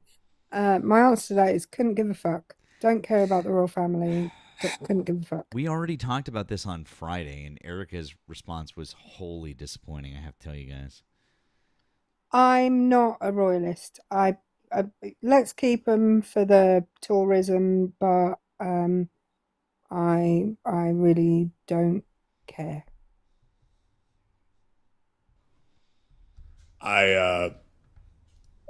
I'll become a royalist when William gets to be the king. Fuck Charles. I'd rather not. I'm not volunteer. Fair. I can't do that and be prime minister. For the love of all that is holy. That's just asking too much. I mean, I feel like that would still not top Charles's scandals, honestly, at this point. No. Well, Andrews have topped Charles's. Just fair. Yeah. Yeah, this is true. Well, and if anyone has not watched, if I've said this so many times, but if anyone has not watched Emily Maitlis's interview with Prince Andrew, there are actually two dramatizations of how that occurred. One is on Prime, the other is on Netflix. And one of them's called Scoop, and I can't remember the name of the other one, but they're about how that's the interview where he said he couldn't sweat because of PTSD brought on by the Falklands War. Yeah. Oh shit, what was her name? That was like the interview of her career. Like, yeah. Well, she's also the woman that Marjorie Taylor Greene told to fuck off. Oh yeah. When she asked her about Jewish space lasers. Emily Maitlis has had a glowing career, I just want to tell you. That is so on brand for America. It's like you got this accomplished journalist who is just nailing like Frost Nixon level interview with a royal, and then you got just this fucking troglodyte out of Northwest Georgia. Do you go here? I can tell by your accent that actually you're not from here and we're only America first. Fuck off. Emily Maitlis does an excellent podcast, which it's called The News Agents, with I can't remember his name, a guy that used to be the chief American political correspondent for the BBC. And they basically both left the BBC at the same time because, in their view, the BBC's fairness charter. I'll be quiet for a minute. Oh, hang on. Hold, sir. Hold, please. Thanks for calling the stream. Are you a Trump supporter? I'm sorry? I said, hi, thanks for calling the stream. Are you a Trump supporter? I was. Not anymore. Not anymore. That's good to hear. Is there a particular reason why you've stopped supporting Donald Trump? The Iran war, dog. Shit. That is a very good reason to stop supporting him, especially considering he said no new wars, right? Well, I mean, and I'm seeing our beef farmers go away. Our ranchers are upset. Like, he's just fucking us over. Yeah, we absolutely we all agree. That's good. Yeah, coming up on these midterms. What state are you in? Maryland. Maryland, okay. We're coming up on the midterms. If you don't like what Donald Trump is doing, you can't vote for another president right now, but you can always vote for some people that could help get us out of the Iran war. And that would be Democrats at this point in time. So do you think maybe you could find your way to getting some Democrats into office so that they could be a check on Donald Trump's power and his war powers? No, I think this is the end. I think the DSA is coming up, and honestly, I think America's on the decline, dog. That's it. Oh, America's on the decline because there's this tiny little faction of people who want health care for everybody and who wants people to be treated fairly and equally, and who why are you interrupting me? I'm sorry. I was trying to explain something to you, but no, go ahead. I'm sorry. There must be a delay. Okay, cool. You think that America is on the decline because there's this tiny faction of people who want things like health care for everybody, that want equal representation for everybody, that want to make sure that workers don't get screwed, that want to make sure that all of those things are okay. You think that that's the decline of America, when in fact that was literally what built the most prosperous period in American history? Well, how did it build the most prosperous? What are you talking about? We are in the most prosperous. We absolutely are America, not in the most prosperous period of American history, and if you think that, you don't understand or know American history, sir. How old are you? 40. You're 40. Okay, great. I'm 43. If you remember your American history, when was the most prosperous time in American history? When did we have the largest middle class, the group of people that made the most money, that sent the most people to college, that did all this? When did that happen? I'll say through the 50s and the 60s. 50s, 60s, 70s. Yeah, 50s, 60s, 70s, and into the 80s until, of course, and then until, of course, Ronald Reagan fucked everything up for everybody, right? So who preceded the 1950s, sir? What president was elected 4 times? What does that have to do with now? But go ahead. No, I don't know. Go ahead. I don't know. Go ahead. Well, that would be FDR, Franklin Delano Roosevelt. He was a progressive, and he was somebody who, by today's standards, would be a democratic socialist. Because what did he create? Oh, that's right. He created Social Security. He created all of. What's that? Right.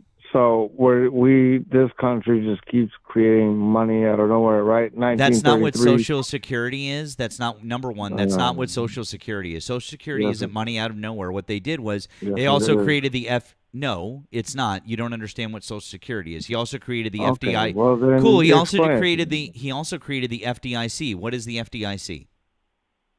Federal insurance.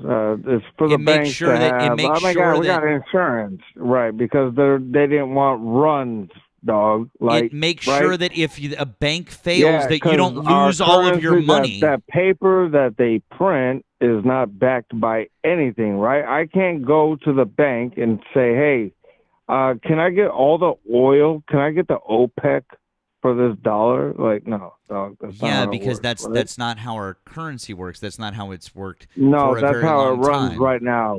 Right now, it's in the It's not. transition. No, it's not in a transition. It's still the same. It's a fiat currency, just like it's been for the last 60 plus years. Yes, exactly. So I'm glad that great. So now that we understand that FDR put in place a whole bunch of different things that made us the most prosperous nation in the world for well over 3 decades. Oh wait, no. Dependent. Okay. Cool. You just admitted that we were the most prosperous nation in the world for 3 decades right after FDR was president. Do you want to explain how he didn't do that? Prosperous is relative to, okay, we are living on a lie, dude. Like, come on now. I'm neither Republican nor Democrat. I really am just looking at it like, this country's fucking retarded, dude. All right. Well, you can't. is. There you go. You can't say shit like that. I've got to hang up on you now. And by the way, we love the TikTok shop. You can't slur like that. We do love People's History of the United States by Howard Zinn, and that's unfortunate because I really wanted for us to keep talking to you. I really, really wanted to keep talking to you. But that's we dropped that guest as soon as they said that word TikTok because wow, that's not okay. Don't drink and make calls, guys. So, I was trying to find just the clip, but I can't. So this is the timestamp of the clip, and it's on Pondering Politics, so he's playing it. But Got it. it's the relevant part. It'll start playing. Okay. Let me pull this up here. We all love the TikTok shop so much. All right. Nemo, there it is. I want to ask you about something that is on the front page. Oh, well, hang on one second. Thanks for calling the stream. Are you a Trump supporter? Thank you for calling the stream. Are you a Trump supporter? Oh, hello. I support Israel bombing Lebanon. I asked if you were a Trump supporter. Did you not understand the question because you're so fucking stupid? Hello? I asked you a fucking question. Are you so fucking stupid that you can't answer the fucking question, you fucking dumbass? Hello? Hello? Hey, I know you can hear me. I asked you a fucking question, and I didn't ask you, do you support Israel, you fucking dumbass? Oh, yeah, I'd hang up too.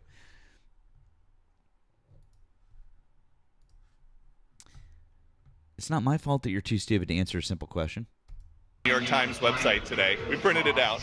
Hakeem Jeffries and Jared Kushner meet privately as midterm attacks fly. We've got it right there. President Trump's son-in-law and the man in line to be Speaker of a Democratic-led House if you guys lose the majority. They were together. What did you think when you saw that? I heard about it the first time this morning. I know Jared is a smart guy and he hedges bets, but I'm telling you what, you better not bet against the House Republicans. I've been all around the country the last several weeks. This is going to come down to a race of about 19 seats that will decide the fate of the Republic. It's a contrast election, contrast between common sense and crazy. I'm telling you, our base is going to turn out and we're going to hold the House Republican majority. Does any part of you think that the White House might be trying to figure out which Democrats they can work with if Democrats make win the House, and that is why they would send Jared Kushner to meet with Jeffries. I don't know what that's about. I know Jared has interests and lots of other things going on. He's not really directly involved in the admin, at least in the day-to-day in the White House. But I would tell you this. I've been on a nonstop tour. This is my pit stop, Peter, on a 30-day nonstop campaign fundraising tour. First pun. There First you go. racing. Because at the IndyCar race. Holy shit. Well, he's not really involved in the day-to-day of the White House, Nemo. Yeah. Fucking, That's some cope. Fucking cope. Fucking pan. Oh, by the way, Jedi Knight down there in the comments. I'm gonna give you one invite, and then I'm meeting you. Cause yeah, don't be a little bitch down in the comments. Either come up and have a conversation, and talk to us, or go the fuck away. There you go. Cool story. Yeah. In case anybody doesn't know, Jared Kushner is Trump's son-in-law, and he is basically the unofficial chief of staff, unofficial envoy. I mean, at the very least, the unofficial envoy to the Middle East, like all the Middle East. Yeah, he is very much involved in the day-to-day of the White House, and he is making tons of money. Billions. Fuck tons. He's got Saudi money that he is using just like as, a base plus whatever the fuck he had before that. And he's just doing business deals all over the Middle East. Much to the benefit of Israel and Saudi Arabia. Yeah.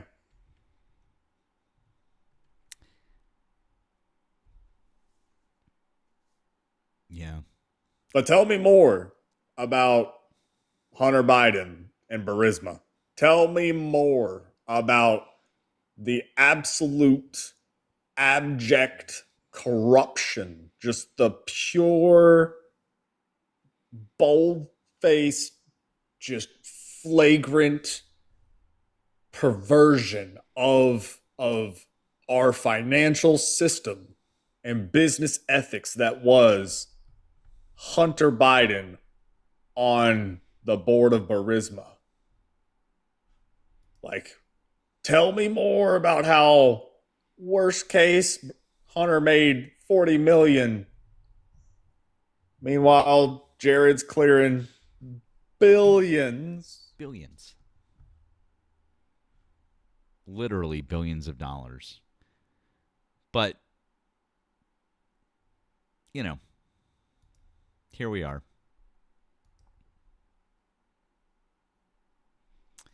Yeah, Jared's brother is buying the Lakers. His dad, Charles, got a pardon. Absolutely, yep. He didn't just get a pardon. He got a pardon and then got made ambassador to France. Yes. Really? Yeah. Yeah. That's one of those cushy positions. Kushnery positions. Right? Mm-hmm. You don't have to do shit. If you're the ambassador to France, that's a fucking layup. I don't know. You probably don't even have to speak French. You need to watch little bit. You need to watch The Diplomat, Matt. I know Matt. you The Diplomat, Matt. Yeah. You mentioned it's on my list. I've got my girlfriend is going to be on a big hiking trip in the French and Swiss Alps coming up here starting later this week. So I'm gonna have a bunch of time. So either means you're gonna see me here a bunch more, or maybe I'll just watch all these TV shows and movies and shit that I've got queued up.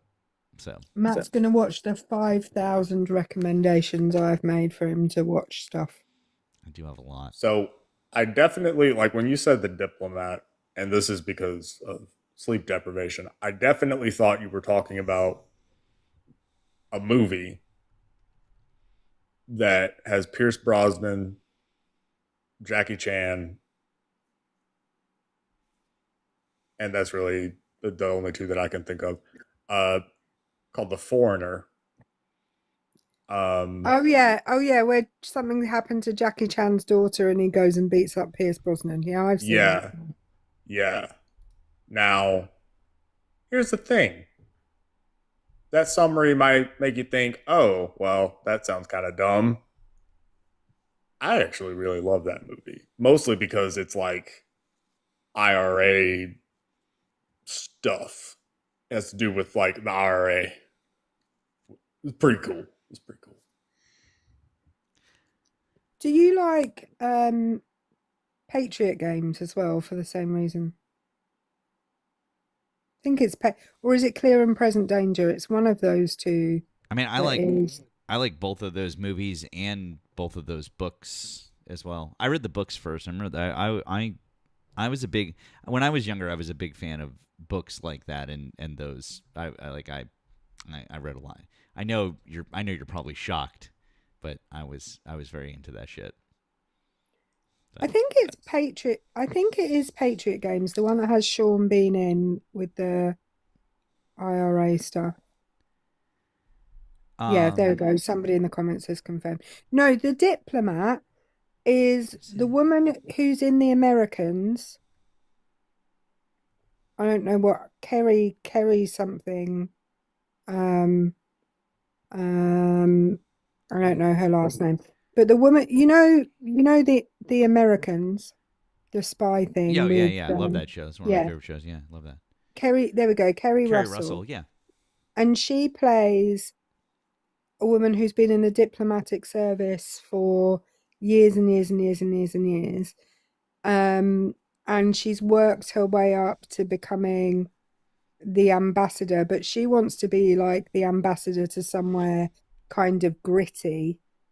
Like she wants to be the ambassador to like Afghanistan or Iraq or somewhere in the Middle East that she kind of and she's made ambassador to the UK. And it's kind of all the stuff that it's really good. Really good. Real quick, before we move on, a couple of quick thank yous.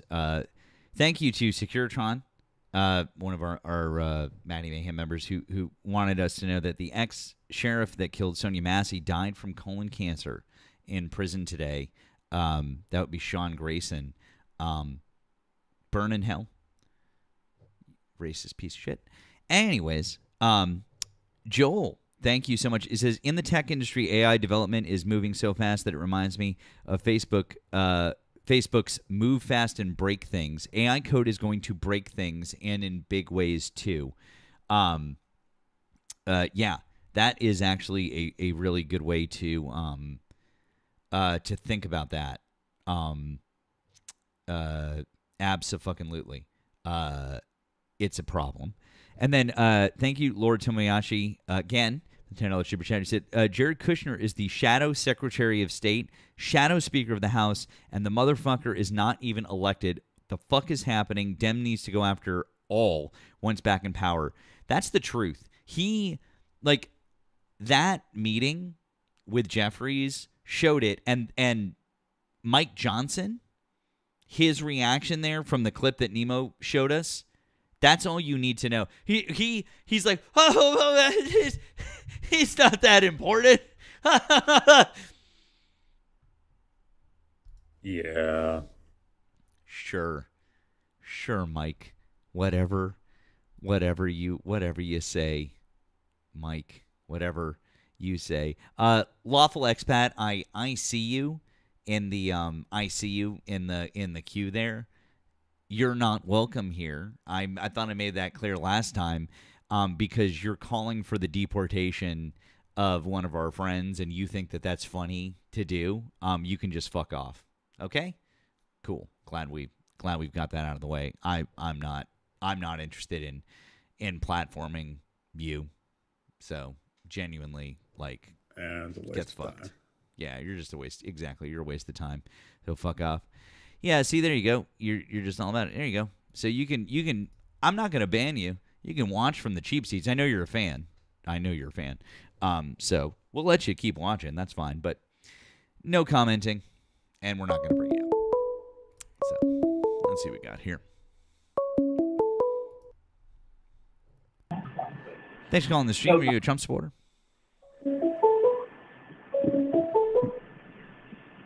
Hello?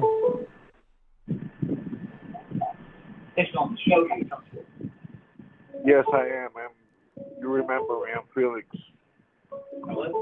Okay, Felix. can you hang up the can you turn off the stream and just talk to us on the phone, please? Yes, let me turn it down. Okay, can you hear me now? I can hear you. Can you hear us in real time? I can hear you through the phone. Yes. Good. That's wonderful. That's how we want to do it, through the phone. I don't remember you. Can you tell us how old you are and what state you're in, please? Yes, you remember me. I'm Felix from Puerto Rico. Oh yeah, I remember. Yeah, now I remember you. Yeah, you're the guy. You're the guy from Puerto Rico who doesn't know anything. Exactly. Well, not that I don't know anything, but I don't know anything You about. kind of just admitted that you don't really know anything. You when I said you're the guy who doesn't know anything, you said exactly. I mean, you agreed. So well, at least we agree on something, Felix. I don't know that much about politics. I don't know anything about politics. But I Right. was going to ask you. Oh, hang on. Wasn't Felix the philosopher? Yes, that's right. The wannabe philosopher. What do you think of cogito ergo sum? I'm sorry, can you repeat that? I couldn't understand that. What's your opinion on cogito ergo sum? Cogito ergo sum. Mm-hmm. I think, therefore I am. Correct. Who said that? That it's a fallacy. Who said that? It's a fallacy of Felix. taking the Felix. question. Who said that? That was the card. You know, honestly, I'm genuine, Erika. I'm genuinely surprised. I'm not I'm gonna lie. also quite surprised because even when you talk to Phil bros, and I always say cogito ergo sum when I'm talking to a Phil bro, and 9 times out of 10 they don't know what cogito ergo sum refers to. It's just I think therefore I am in Latin, but they don't know that. Well, I don't know Latin, but I've heard that phrase before. I know I'm familiarized with the cogito ergo sum, but I don't know Latin. Well, what is it? What was it that you wanted to talk about on this political stream where we talk about politics, even though you don't know anything about politics? I was going to ask you, what do you think grounds in our human nature the rights that we have? What is it about us that grants us to have rights, unlike animals? What do you think that is in our human nature? What in our human nature?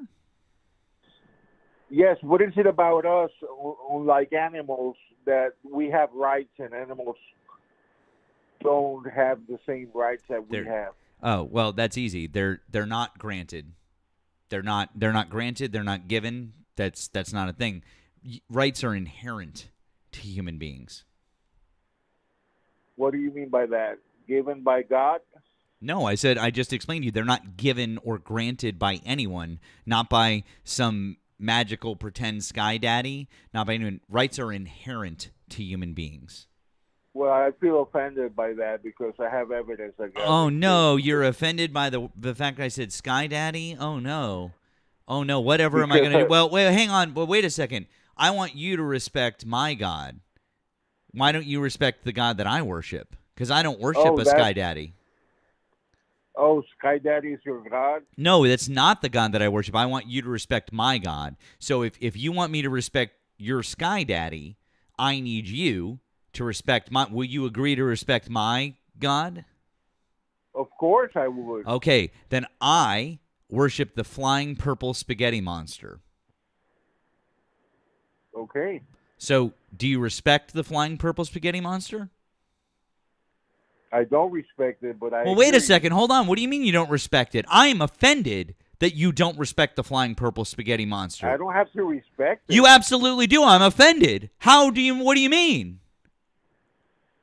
No, I don't have to respect it. I have to. You do have to agree with respect it. I'm offended. Guys, I'm offended. I am very offended that you would not respect my God. Nemo, No, I'm I was offended. offended.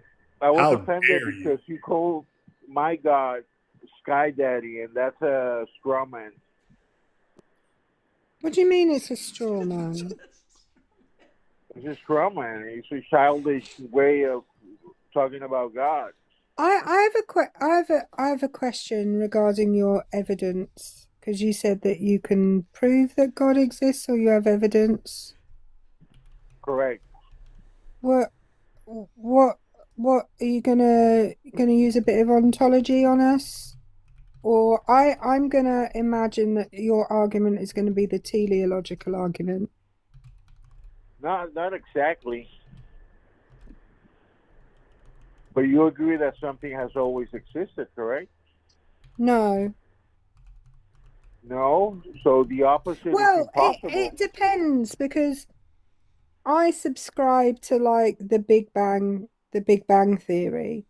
Whether it was a bang or otherwise, that there was a beginning to the universe.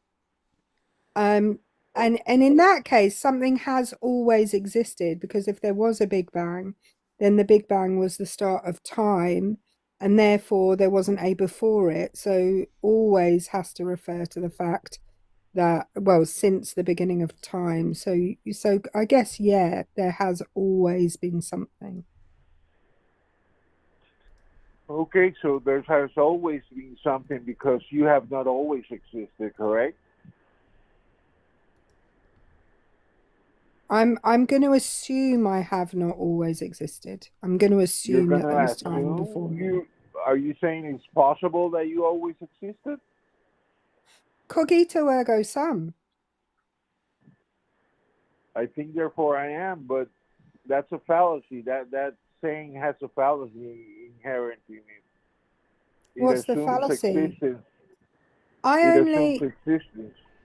well, but Go ahead. you're assuming existence also, How so?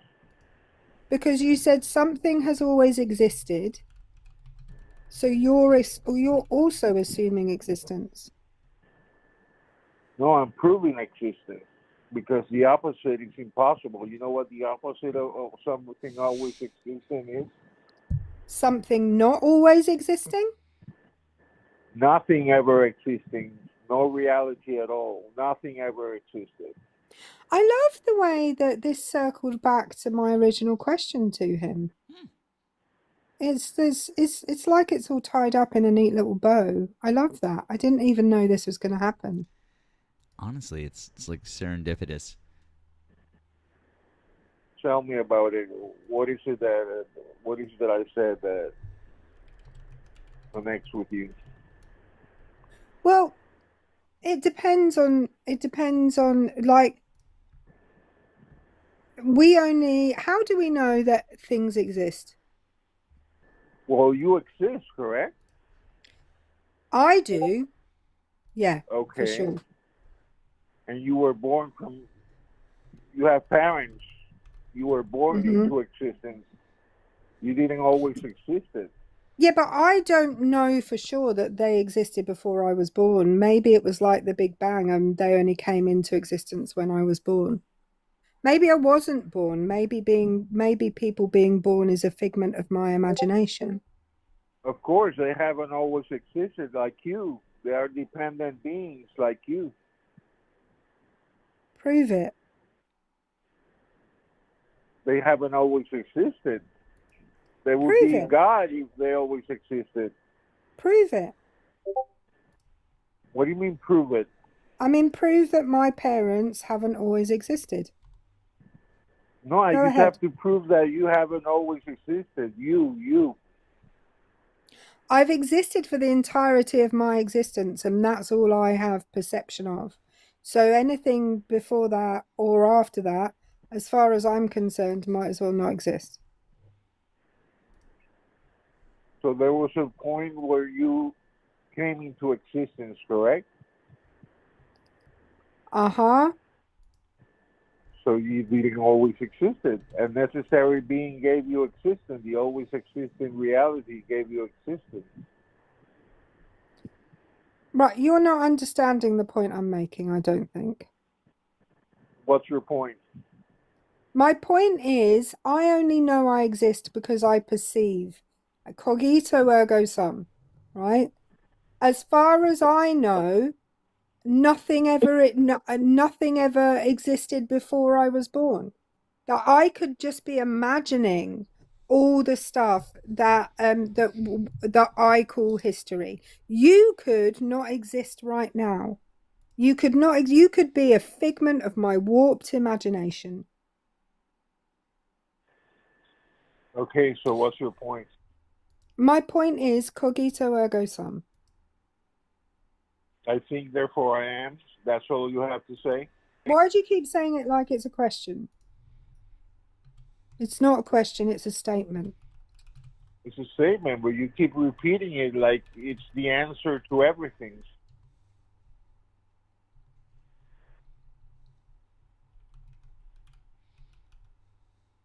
Is it the answer to everything? No, the answer to everything is it 34?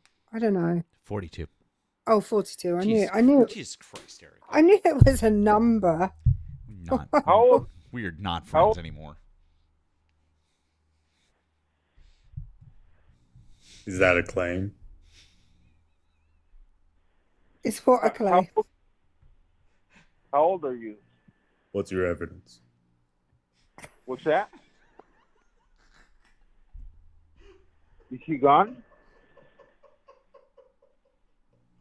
Do you believe in God? I believe in God. Of course, I have evidence. Yes, I believe in God, the true God. Do Is you that a believe in claim? God?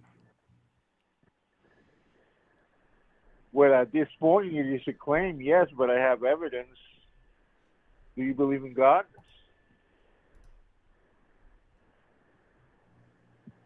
What evidence? That something always existed because the opposite is impossible. Do you agree with that?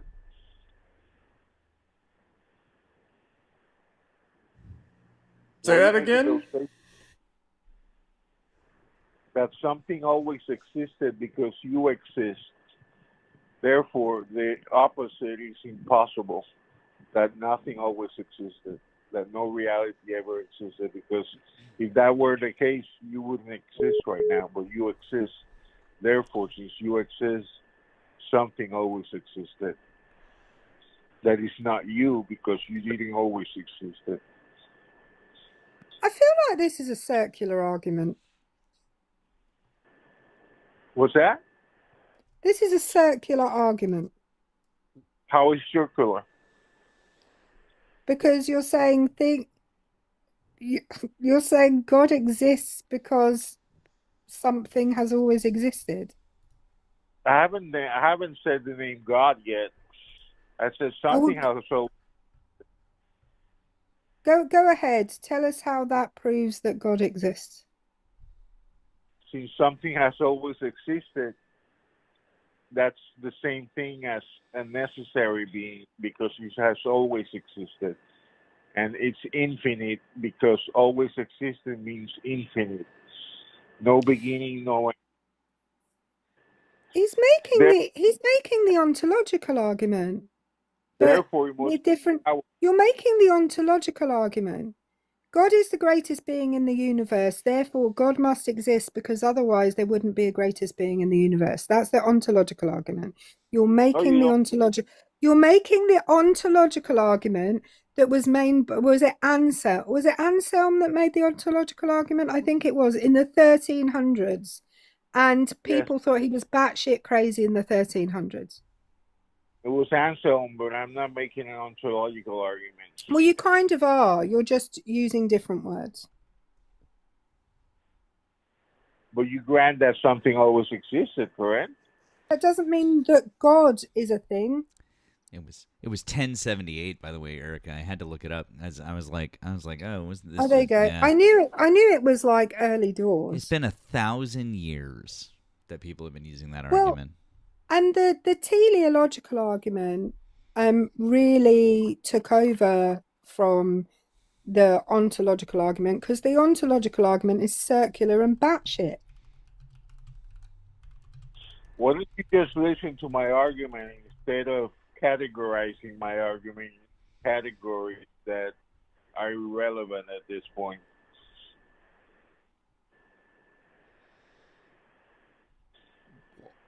What? Why are you trying to categorize my argument? What's the point with that?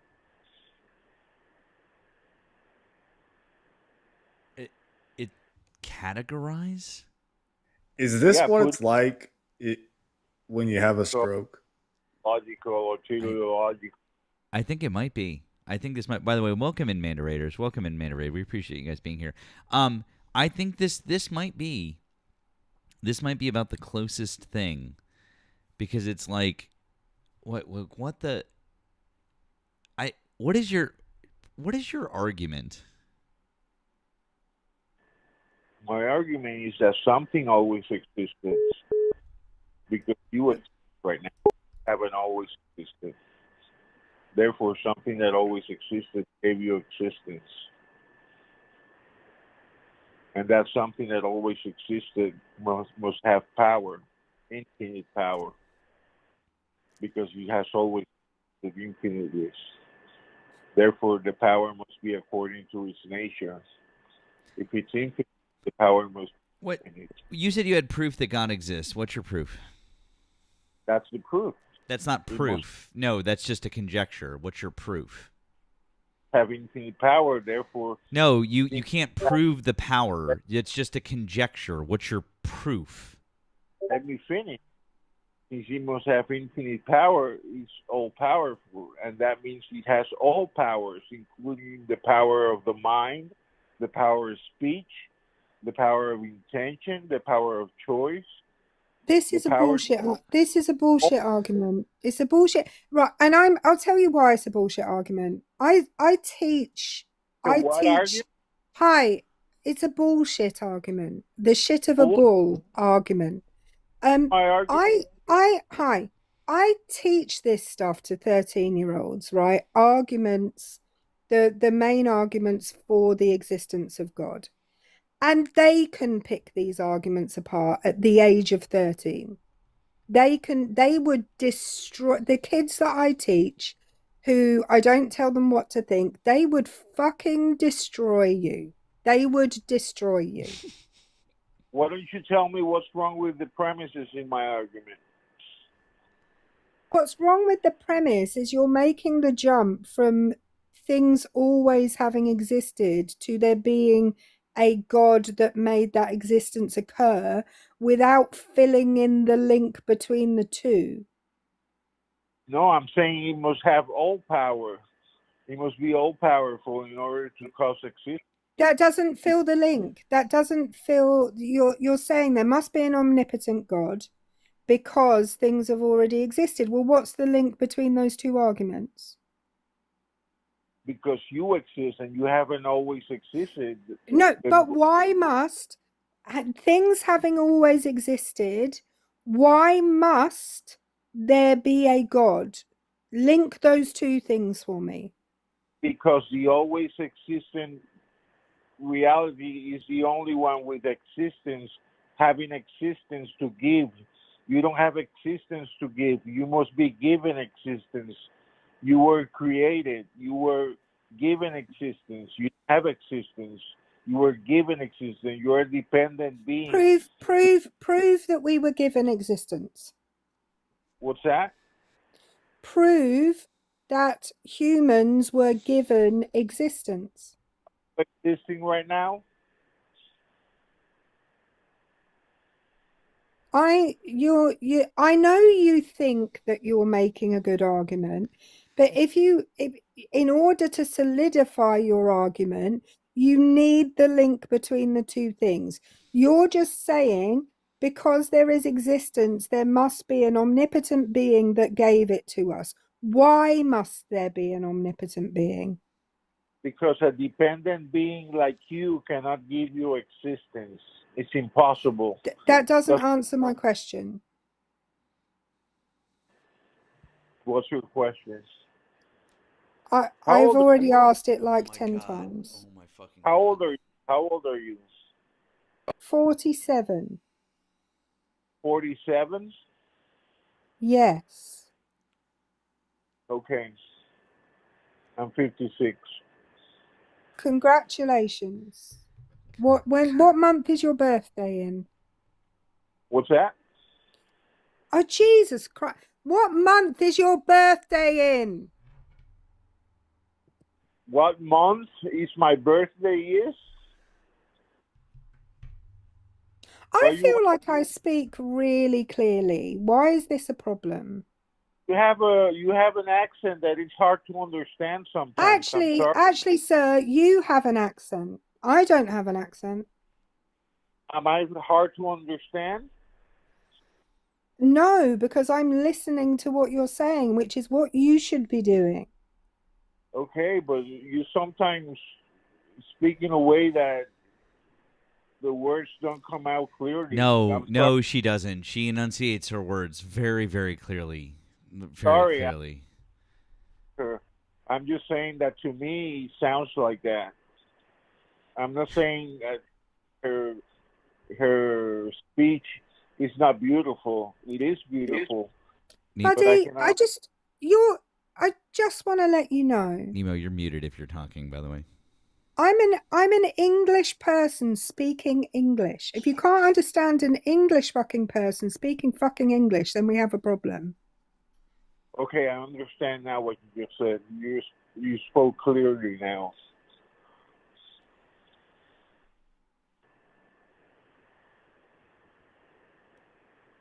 So why do you want to know my birth for?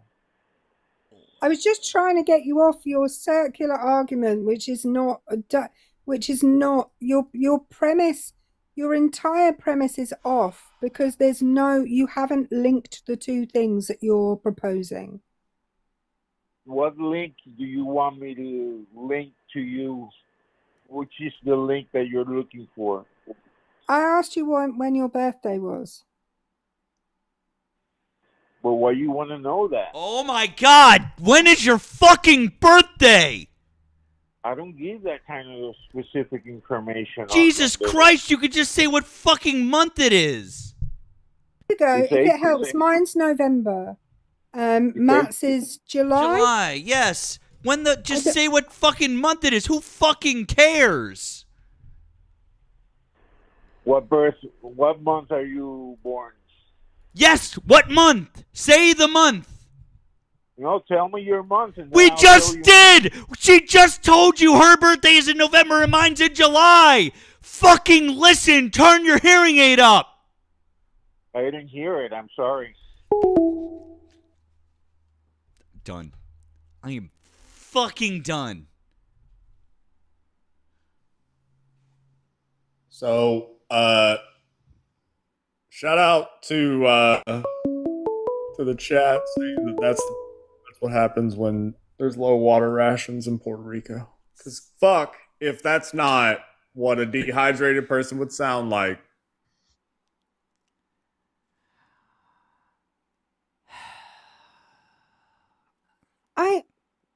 I really enjoy it when someone thinks they've come up with a new philosophical argument as to why God existed. Because there's only like 5 arguments that you can make as to why God existed. And you have to make a variation on one of those arguments. And as someone who teaches these arguments to 13-year-olds, and they all say the ontological argument is batshit without saying the word batshit because I would give them a detention. It's batshit. Don't give them a detention for that. That's Come on. Hi, Amanda. How are you? Thank you for the raid. Thank you for dropping the kids off. Yeah, I'm just here to drop the kids off. But Erika, you're my favorite teacher. Well, thank you. Oh, Jesus Christ. Oh, absolutely not. Oh my God. Law says this was just a variant. This was a variant of just look at the trees. I mean, fuck. Tide goes in, tide goes out. You can't prove that. That's some Sean Hannity level God arguments. Yeah, let's see. Do we have a Trump supporter here? Ooh, John down there is a Trump supporter. John Flame. I don't know how you pronounce it. But he's a reasonable one that will actually talk. Oh, okay. Well, you can request up, John. Smokey, hi, are you a Trump supporter? No. Oh, okay. Well, that's all right, friend. I hope you have a good rest of your night. You too. Thank you. That was nice. Man, a few words. That's okay. Appreciate you. Okay. John is requesting up. Hi, John. Amanda says Hello. Amanda says you're a Trump supporter. Is that correct? I wouldn't say I fully support Trump, but I do support some of his policies. Okay. How old are you and what state are you in? 23, and I am in South Dakota currently. 23 in South Dakota. Okay. Why do you currently, as of August 2026, support Donald Trump? Like I said, I support some of his policies, such as the no tax on overtime, which I saw benefit my tax returns, as well as I support his deportations, although I don't think he is doing enough. I also like the closer ties that he's developed with El Salvador.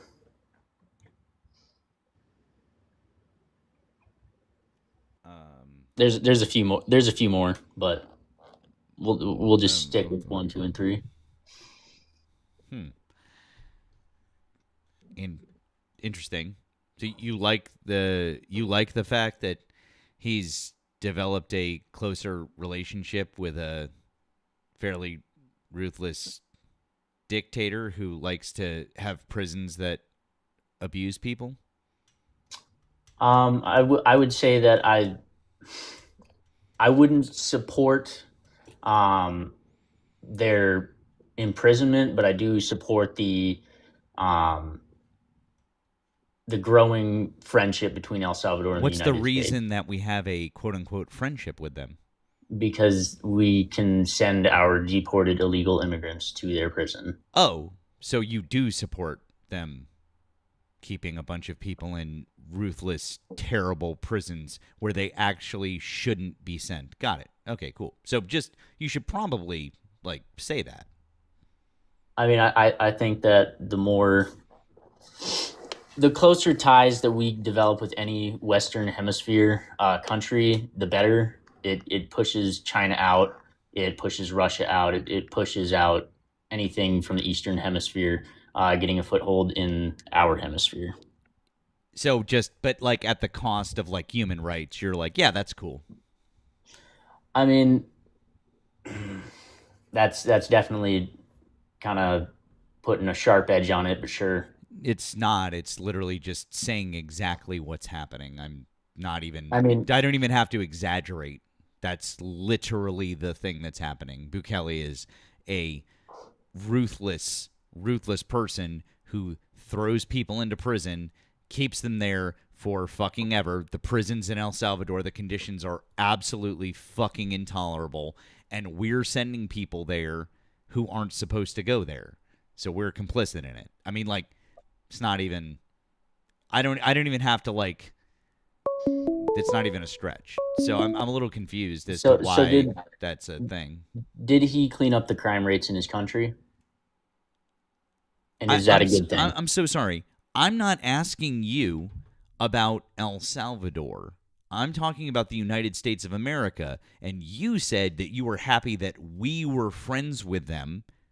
And Yes, I'm happy that we're friends with them. Cool. And I said, you're happy that we're friends with a country who has a dictator, basically, who throws people into prisons that have terrible, terrible conditions, that the guards beat them, that they unalive people in those prisons, and then we're sending our political prisoners there to rot. Are they political prisoners or are they illegal immigrants? Well, geez, it's some of both, isn't it? I mean, I'm not aware of any political. Is everyone who's been sent to okay, cool. Is everyone who's been sent to El Salvador supposed to have been sent to El Salvador, or have they have they been forced to send some people back because they weren't actually supposed to be there? I mean, I don't think we should be sending people there that aren't from El Salvador. I would disagree with doing that.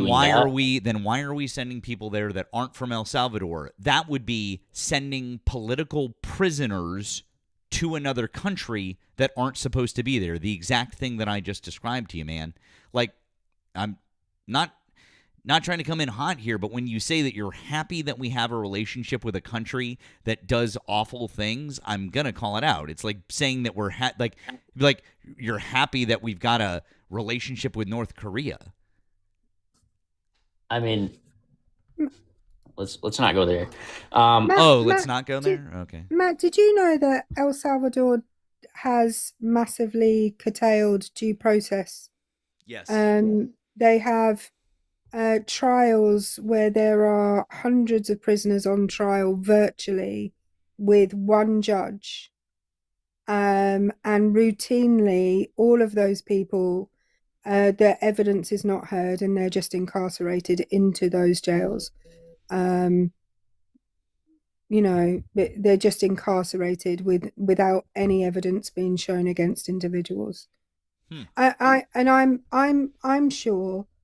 I'm sure that John can't have known that.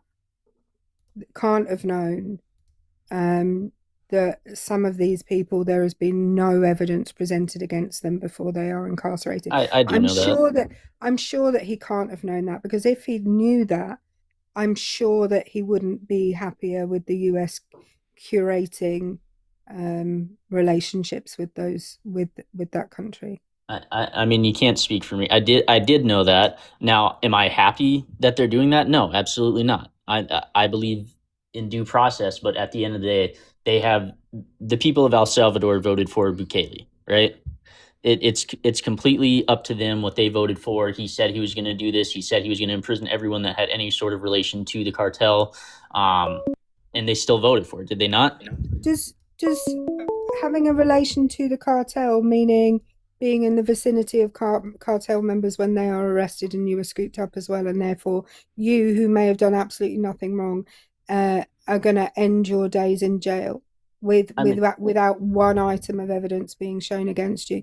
That's like saying, John, that if you happen to be on Main Street at the same time as a bunch of criminals who are arrested and you just happen to be in the vicinity, that it's okay in the name of fighting crime for you to be scooped up at the same time as those people, not be able to show any evidence that you're nothing to do with them, and just being in prison for the rest of your life. That sounds fine.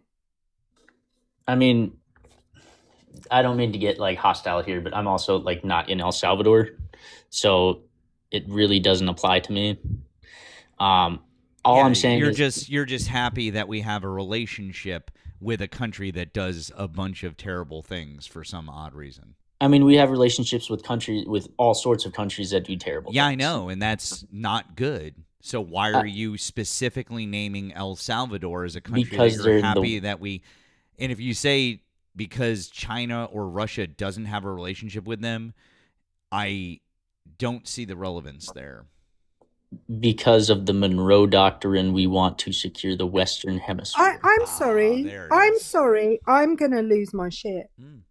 I'm absolutely going to lose my shit. Get out of my fucking hemisphere, John. Get your president and tell him to mind his own fucking business. Why does the Monroe Doctrine, why do you never talk about the Monroe Doctrine when we talk about Donald Trump and Iran, when we talk about I do funding not to support Israel, that war. when we talk, no, John, you take your president and you keep him in your hemisphere and just get the fuck out of everywhere else. We don't want you.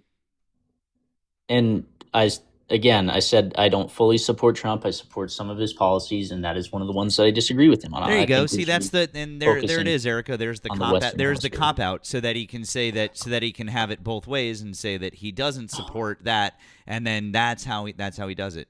There you That's go. dishonest. I came out, the very first thing I said was I do not fully support Trump. Did I not?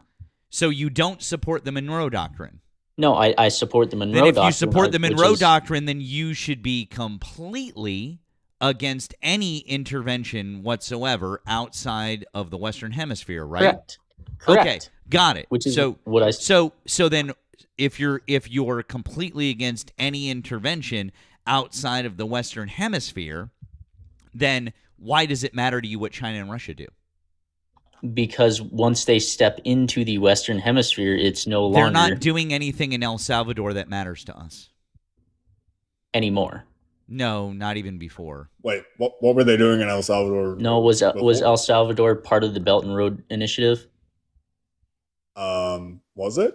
You think about Nicaragua? Nicaragua, Venezuela, Colombia. I mean, correct me if I'm wrong. I could be totally wrong. I mean, I'm not. So off the top of my head, I do not recall anything with El Salvador and China. I do know that China has been trying to basically build an alternative to the Panama Canal. They've been very, very, very interested in that for a while. In what? Sorry, I missed that. China's been trying to build essentially an alternative to the Panama Canal. And there are, to be fair, totally legitimate reasons for doing that, because the Panama Canal is like absolutely like a work of modern engineering. It's one of those big wonders of the world, but also climate change is catching up with us. And the issues with the Panama Canal, but the first big issue, I guess, in modern times was reached a few years back because it wasn't wide enough. Now it was widened, so okay, cool. But the other big issue, and this is going to be the issue that has staying power, is water levels. So for anyone that doesn't know exactly how the Panama Canal works, essentially we make stairs out of water. Yeah. The boats go up water stairs, and they're called locks. It's really genius Impressive engineering. Sorry, my dog is talking. Say that again. It's very impressive, yeah. But I do have a question, and this is just complete ignorance on my part. Would you say currently we have a global warming or a climate change problem in the world? Because I know it always flip flops. I'm not attacking you. I'm just asking because I'm completely ignorant on the global temperature changing. Sure. So broadly, it's warming, right? So like if you just want to look at this from average temperature globally, which again, that is dramatically simplifying it, but average temperature globally, that is a gradual warming. So the average temperature of... My dog is very talkative. It's the little one. It's the tiny one. She's very, very... Oh, yeah. Yeah, you tell... Okay. Yeah. So, shit. Well, I'm sorry, what was the question? We were talking about climate change and global warming. Climate change, sorry. Okay, yeah. So global temperatures have gone up. I want to say it's just shy of 2 degrees Celsius over the last, basically since the Industrial Revolution. So 1850, I want to say. And that, I mean, it sounds like, minor. That's bad. When we're talking about global averages like that, that's very, very bad. And so on average, it is a warming trend. Now, part of the reason why it was changed from global warming to climate change, well, part of that is Republican ingenuity. Thank you, Frank Luntz and the bastards that were in the Bush administration for that one. They successfully managed to turn the conversation from global warming into climate change because it sounds a little less scary. And then that has also now been further watered down into extreme weather. Now, the thing is that it's not that those things aren't true. Like, we'll see these weird freak things where, like, you'll have, like, heat domes in Washington State, for example.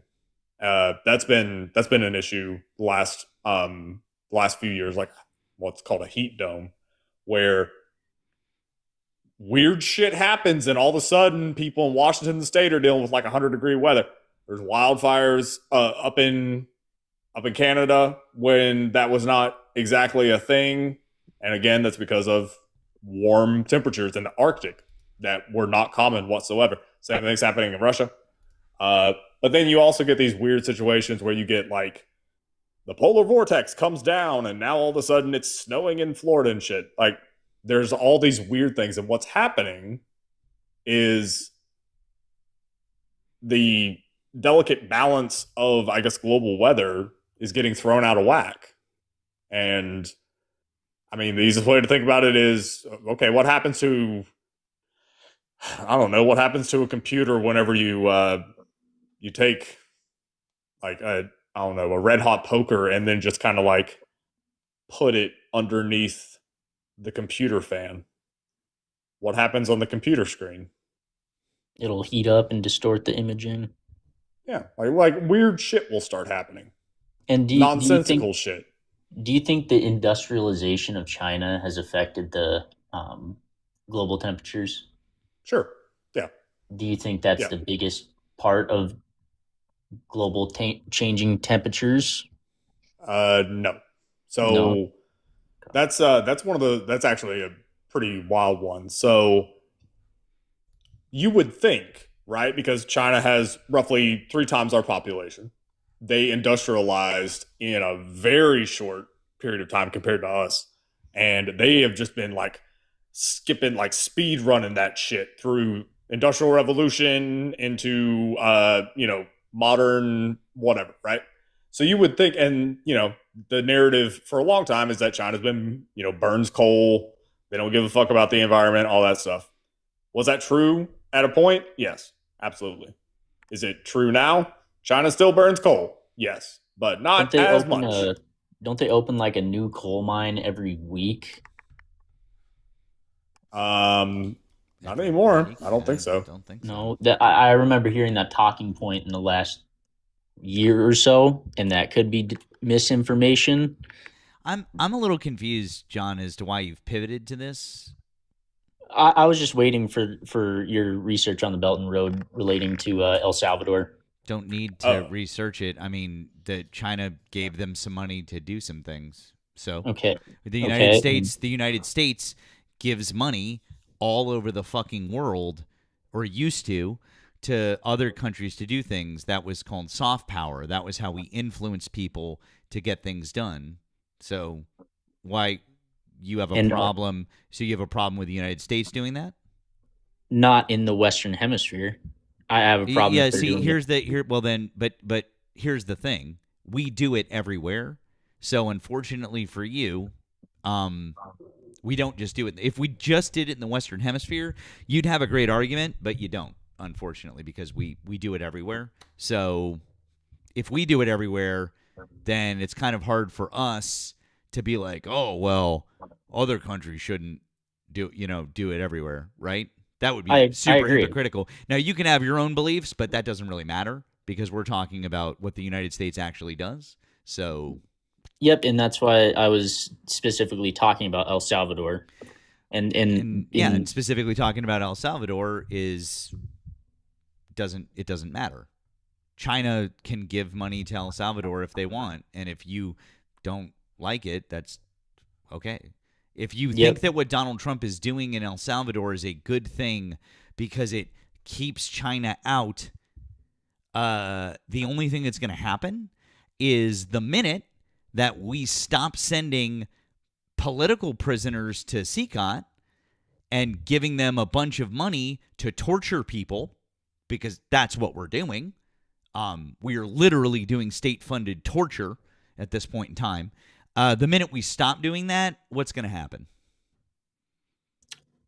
I mean, I can't even begin to speculate what would happen. Actually, it's real simple. The minute that the United States stops giving them money for state-funded torture, i.e. building prisons to torture people, what do you do? Use your brain. What do you think is going to happen? When the United States stop giving them money, what are they going to do? I mean, they're probably going to try and find funding from outside sources. There you go. So what we could have done if we were, I don't know, not fucking stupid and fascist and into torturing people now, we could have used our soft power and we could have been like, hey, we're going to partner with you guys and we're going to help fix things in your country. We'll help build roads and bridges and infrastructure, and we're going to make sure that your country gets better. In fact, we could do that with a whole bunch of countries, and we would probably do that. Oh, wait a second, Nemo. That's right. There was somebody who was doing that in the Triangle countries who was actually working on fixing chain migration, and we were actually trying to work on that problem previously. Who was that? That was Kamala Harris. Oh, that was Kamala Harris. That's right. Because we were actually trying to fix the problem instead of just bribing a guy who literally replaced his entire judiciary so that he could change the rules and get elected again when he wasn't supposed to be able to get elected again. That's the kind of thing that a dictator or an authoritarian does, right? Yes. Yeah, cool. But I mean, we could have done that. We could have done infrastructure projects in the country and had good diplomatic relationships with them that way. But nope, we didn't. We just sent people there to get tortured, and when we stop doing that, they're just going to turn to somebody else. Sure. So if we would have sent them funding for the infrastructure and for helping their economy, whatever, however they decided to use that funding, what would you guys have supported that, or would you have just said that we're supporting a dictator anyways? I wouldn't have said that we should just send them money unbidden, with no strings attached. I think that what we should have done is we should have done what generally happens with foreign aid. There are conditions attached. Usually, you have to meet certain benchmarks. You have to do certain things. You have to be able to say, hey, if you're going to get this aid from us, you need to do X, Y, and Z. You got to stop censoring your press like Bukele does. You have to stop throwing I think they're third in the world for people imprisoned per capita, if I recall correctly. They're either third or fourth. I always forget where they fall, but they're just above us. And the fact that they're above us per capita with imprisoned people is wild because the United States is so fucking high. So the real question is, would we have given them conditions on that aid? And I think that the answer is yeah, absolutely. We would have given them conditions because I don't believe in just giving money to countries for no reason like Donald Trump has done. Okay, and that's completely fair. Yep. So yeah, that's why I think that this idea is a complete boondoggle. Okay. I mean, we can debate how we protect the Western Hemisphere, but innately, I just want the Western hemisphere to be protected under the United States and have no outside influence. And I think that any step in that direction is a positive. When you say protected, like, what does that mean? Protected from any sort of communists, such as the Chinese government, the Russian government. I mean, let's say North Korea managed. I mean, the Cuban Missile Crisis is the perfect example of this. Like, we do not want something like that coming to our shores. And I mean, China wasn't specifically stating that they were, trying to destroy the U.S. by the Belt and Road Initiative, but they were trying to gain a foothold in the Western Hemisphere. So I think that's a pretty easy path towards having those countries turn against the United States as they were. I mean, so really, like, the way to go about this is to outdo them, right? I mean, like, this is really just, this is how we navigated the Cold War to a certain extent. So the Russians tended to use hard power during the Cold War, so they would use their military oftentimes. The U.S., it was a mix. We definitely did hard power, but we also tried to do the soft power thing. And I mean, that benefited us, and I mean, it benefited the world quite a bit. And, did we have ulterior motives in doing that? Of course. Like, the U.S. was not trying to be altruistic with that shit. It was about, our interests as far as being the global hegemon. And China is just a continuation of that. I've said that, we're in a second Cold War. Some people have said that I'm, being dramatic or whatever, but I mean, this is the great power competition of our age. The Soviets are gone. Russia is a paper tiger. They have nukes. They have resources, and that's about it. Like, Russia's they're declining. China is rising rapidly, and we're helping that. That's the craziest part, is we are doing the worst possible things to try and I don't know, prevent China from supplanting us. I've been saying for a while that, if you look at, I guess, history of the last 150-ish years or whatever, the UK, the British Empire, they were the top dog in 1901. The US was a rising power. The British, they were top dog. By the end of the century, the US was top dog. The British were the buddy. They were there. But their empire was basically over. And I think that we're looking at a similar dynamic this century with China and the US.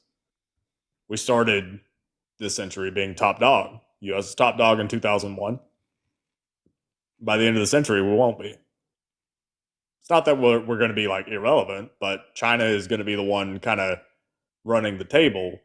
And I don't know if we can really reverse that now, because we've burned all the goodwill that we developed since World War II, which, there were multiple points where we definitely kind of fucked with that. But, from my estimation, at least in my lifetime, the U.S. fucked up when we elected George Bush. And George Bush reliably did the neocon thing and got us into 2 forever wars. And then there was, the economic collapse. And after 8 years of that, we elected Obama. and the world said, okay, you know what? You get a mulligan. You fucked up. We all fuck up every now and then. Fine. Just don't do that shit again. Don't just please not again. And then after Obama, we elected Trump. And I feel like the world was willing to give us one more shot because they thought that Trump was an aberration, and we managed to elect Biden after 4 years of Trump. But now that we've elected Trump again, I don't think that the world is willing to give us any more chances. Like, I feel like we've genuinely burned through that goodwill that the U.S. generally had from the West. I mean, especially the West. I would agree with you on that. And with that in mind, I mean, to your point about like, the Monroe Doctrine and such, we're not going to be able to really succeed with that, or like to do that, because, I mean, Canada is an example. We are not shoring up relations with Canada right now. We're doing the opposite of that. Yep. And they're also getting closer to China right now, aren't they, under Carney? Yes. Well, I mean, like, that's the thing. We're accelerating that. That's kind of my point, is that the reason why Canada is cozying up to China right now is because the U.S. has been so belligerent. Like, when Trump came in this second time around, which, I mean, first time around with Trump, you could even still say, hey, Canada was willing to play ball, and so was Mexico. That's what the whole renegotiation of NAFTA, USMCA, that's what that was. And you could at least say, okay, there's cooperation there. Cool. I would agree, and also under Biden. Yeah. And then Trump came in this time, and what did he do? Like, straight out the gate, dude was talking about annexing Canada. And I mean, people that are Trump supporters will say, oh, well, he just says shit. I mean, yeah, we know that he says shit. The problem is that he's the president. And when the president says shit, people tend to take him seriously because they're the president, And whenever you say shit like, hey, let's annex Canada, that's a little concerning. So obviously, Canada was not about to just deal with that shit. And then, also while he's saying that, he's talking about annexing Greenland. Well, that's a great way to piss off Greenland and, I mean, Denmark and the rest of NATO. Greenland doesn't want us to take them over. And obviously Denmark doesn't want us to. The rest of NATO doesn't want us to. That's the other part of, like, I guess, the broader Americas, if you want to look at the map. Like, to our north, I mean, all we're doing is pushing away allies. And, I mean, Canada, and, I mean, we had a pretty good deal with Canada. It was a deal that favored the U.S. in a lot of ways, for oil, namely, which is the primary export out of Canada for us. So we get like half of all imported oil that the U.S. imports. Over half comes from Canada. It didn't used to always be like that. We used to get it from Saudi Arabia and other Middle Eastern countries, mostly Saudi Arabia. And then we started getting off of that. We wanted to be less dependent on Middle Eastern oil, mostly because we were fucking up the Middle East.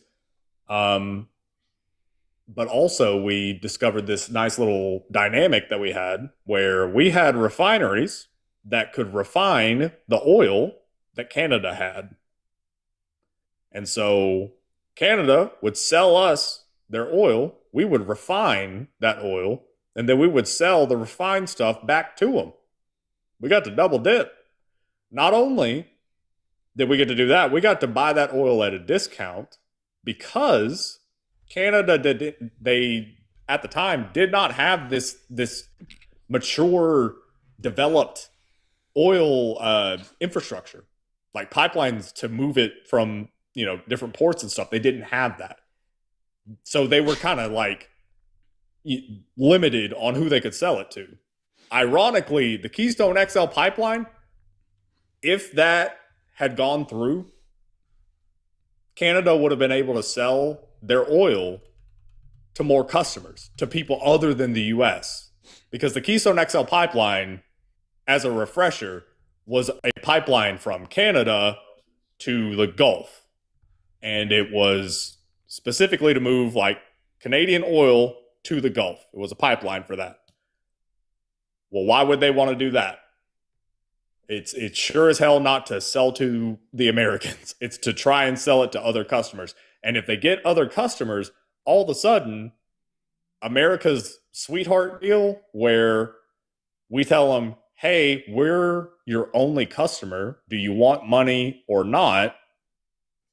Well, all of a sudden that kind of falls through because they're like, all right, bitch, we'll just sell to Mexico. We'll sell to, whoever, And so the Keystone XL pipeline didn't finish.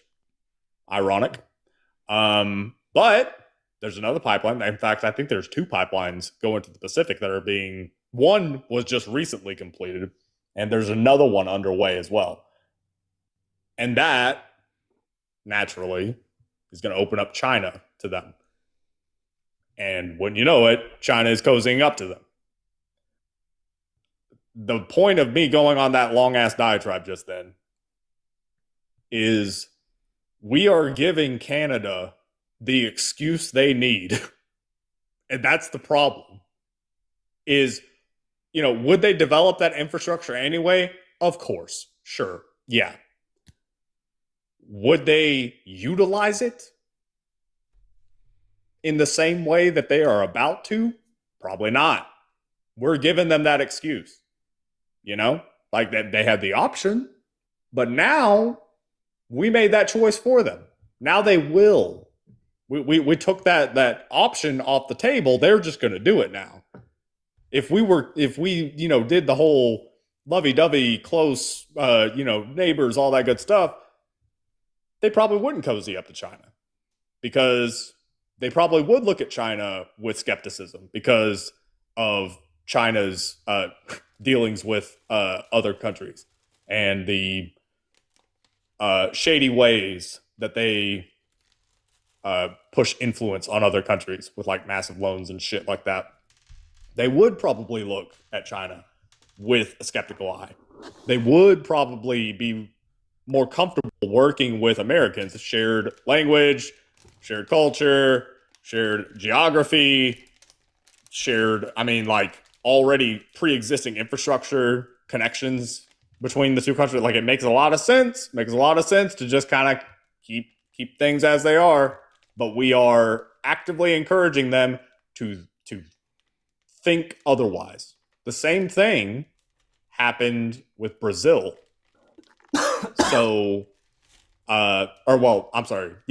Sort of Brazil.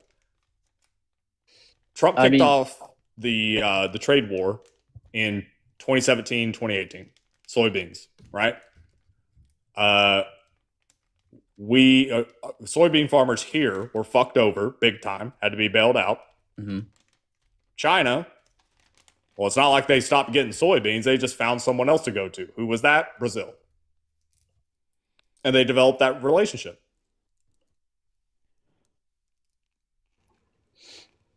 I mean, again, this is why I don't fully support Trump, and you guys can say I'm just cherry picking. But I mean, everyone can support certain policies and not support other ones. I mean, like I said, my main thing is like that as long as we can develop a relationship with everyone in the Western Hemisphere, which I know that Donald Trump isn't doing a good job of with the majority of the countries, but he is doing it with countries like El Salvador and Venezuela. I don't know how you guys feel about the whole Maduro thing. I think it was a good thing because they kind of got brought to heel. And I'm not sure what we're gonna do with Cuba. I really think it's not ideal. I definitely don't support what the starving of the Cuban people and every single bit of aid going to Cuba getting cut off. Um, I guess I'm not going to be able to provide you with an answer on how we should deal with that, but that's why I singled out El Salvador, and I'm not going to say that I support everything that El Salvador does, but like I said, as long as we're trying to shore up our relationships in the Western Hemisphere, um, it's a positive in my eyes.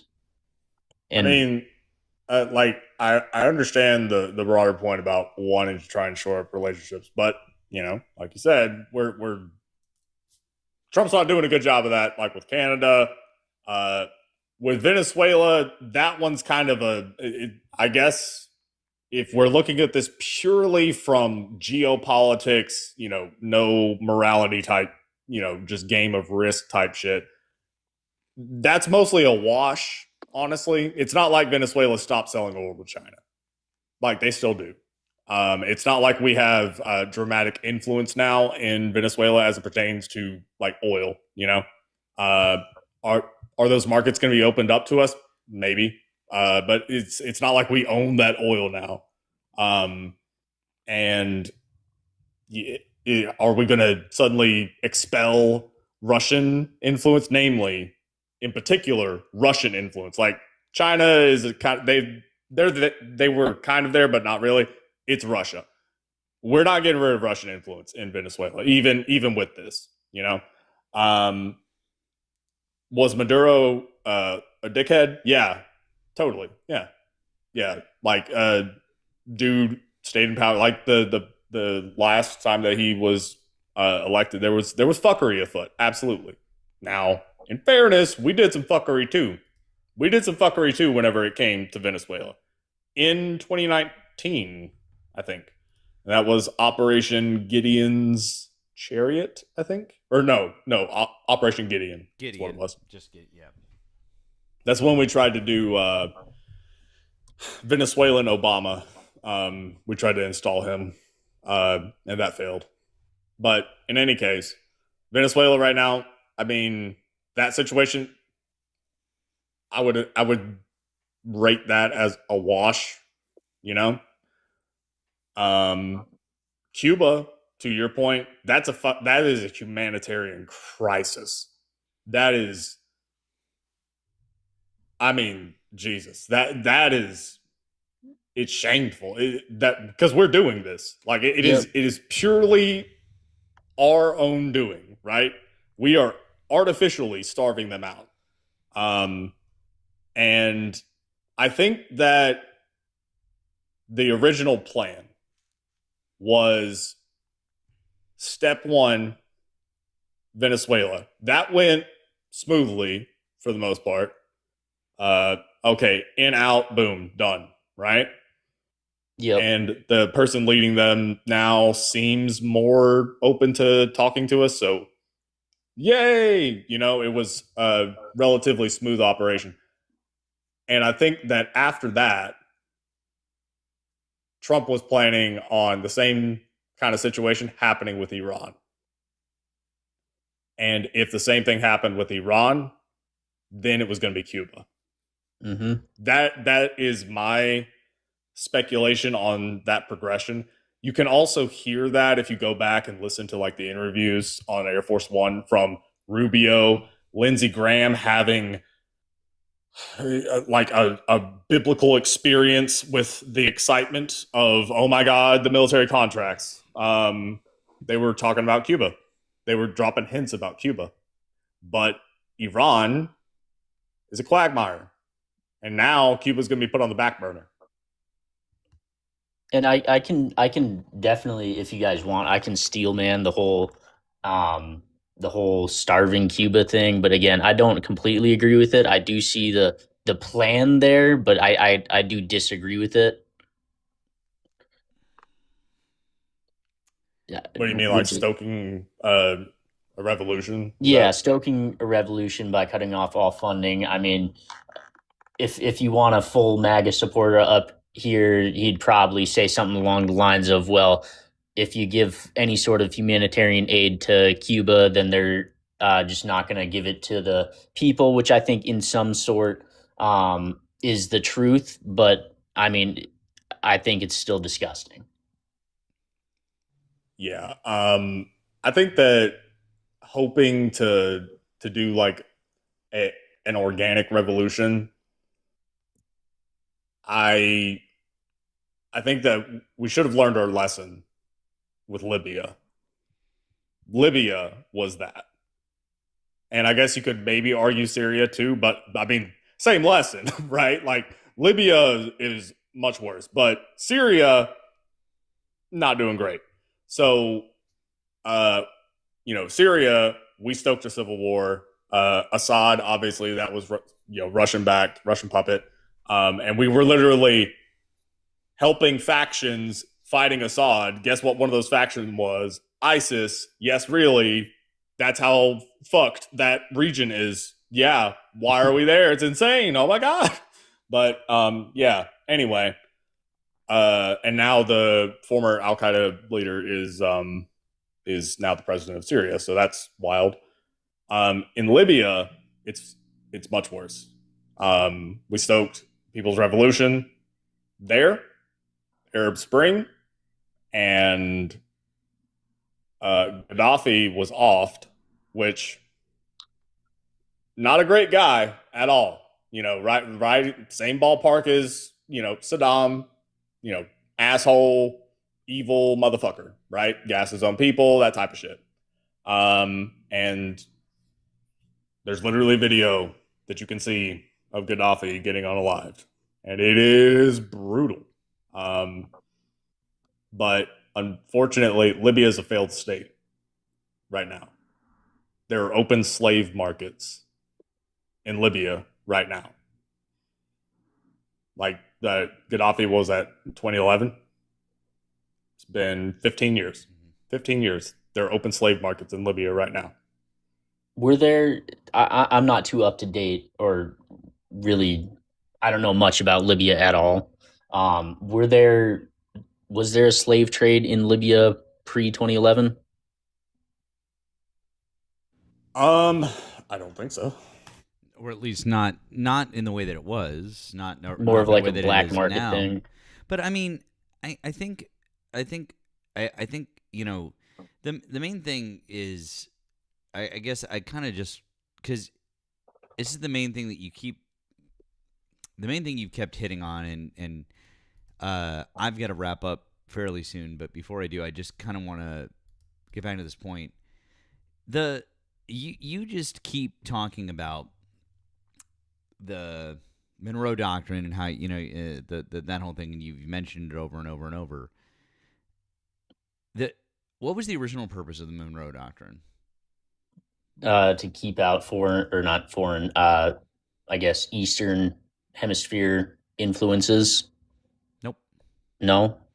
There was something. It was very specific. There was something very specific at the time in the early 1800s. What did the United States want? I'm not sure. Could you tell me? Want? They didn't want Europe colonizing more countries. They wanted. We were like, we don't want England and France and Spain on our doorstep, encroaching on us more. So that was the whole point of the Monroe Doctrine originally. And then it morphed into the imperialism thing that it is today. You could talk about the Roosevelt corollary, right? And different stuff. But like, it has no place in today's world. The Monroe Doctrine, it no longer applies.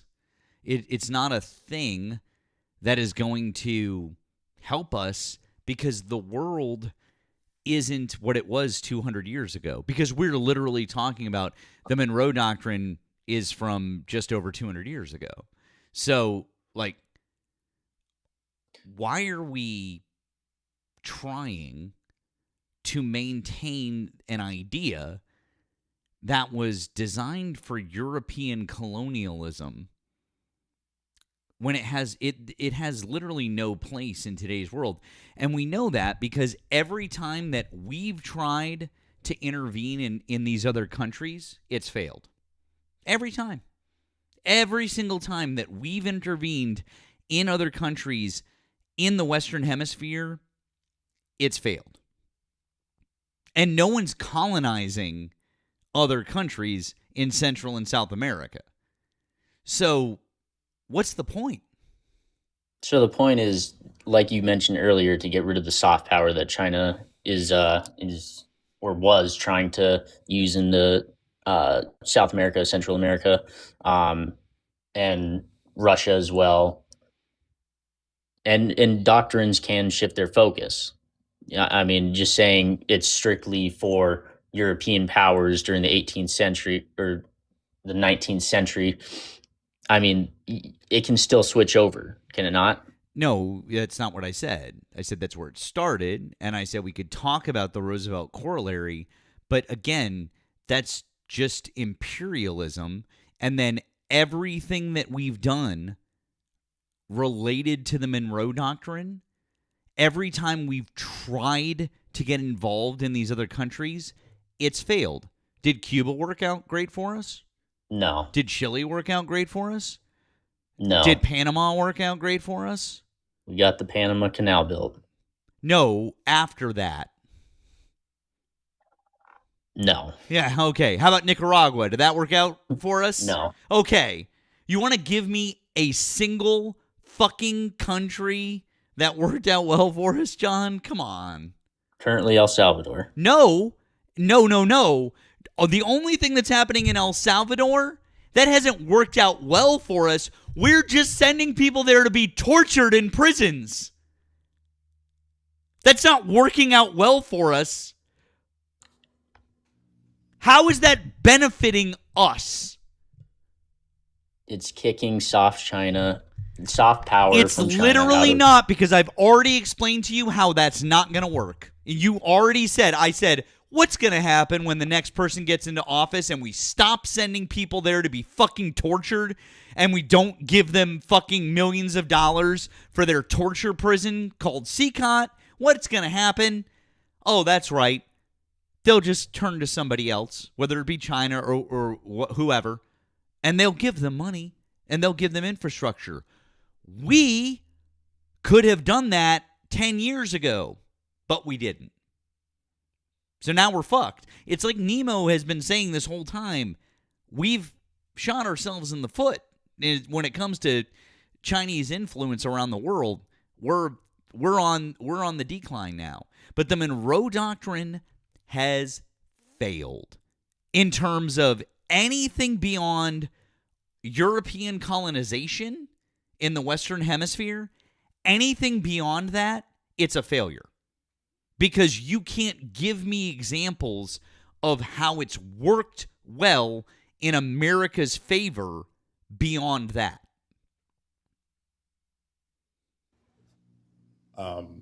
One other thing about El Salvador. This is just kind of, I guess it adds to the broader point about how whenever the U.S. I don't know, does things, we tend to fuck things up, unfortunately. So you had mentioned the cartels earlier as far as El Salvador. Now, the big focus with Bukele and I guess CCOT originally, it wasn't a cartel specifically. It was MS-13. It was, the gang MS-13, right? Now, a lot of people think that MS-13 is an El Salvadoran gang that started in El Salvador. It did not. MS-13 started in American prisons, in the American prison system. I think it was California, LA. That's where it started.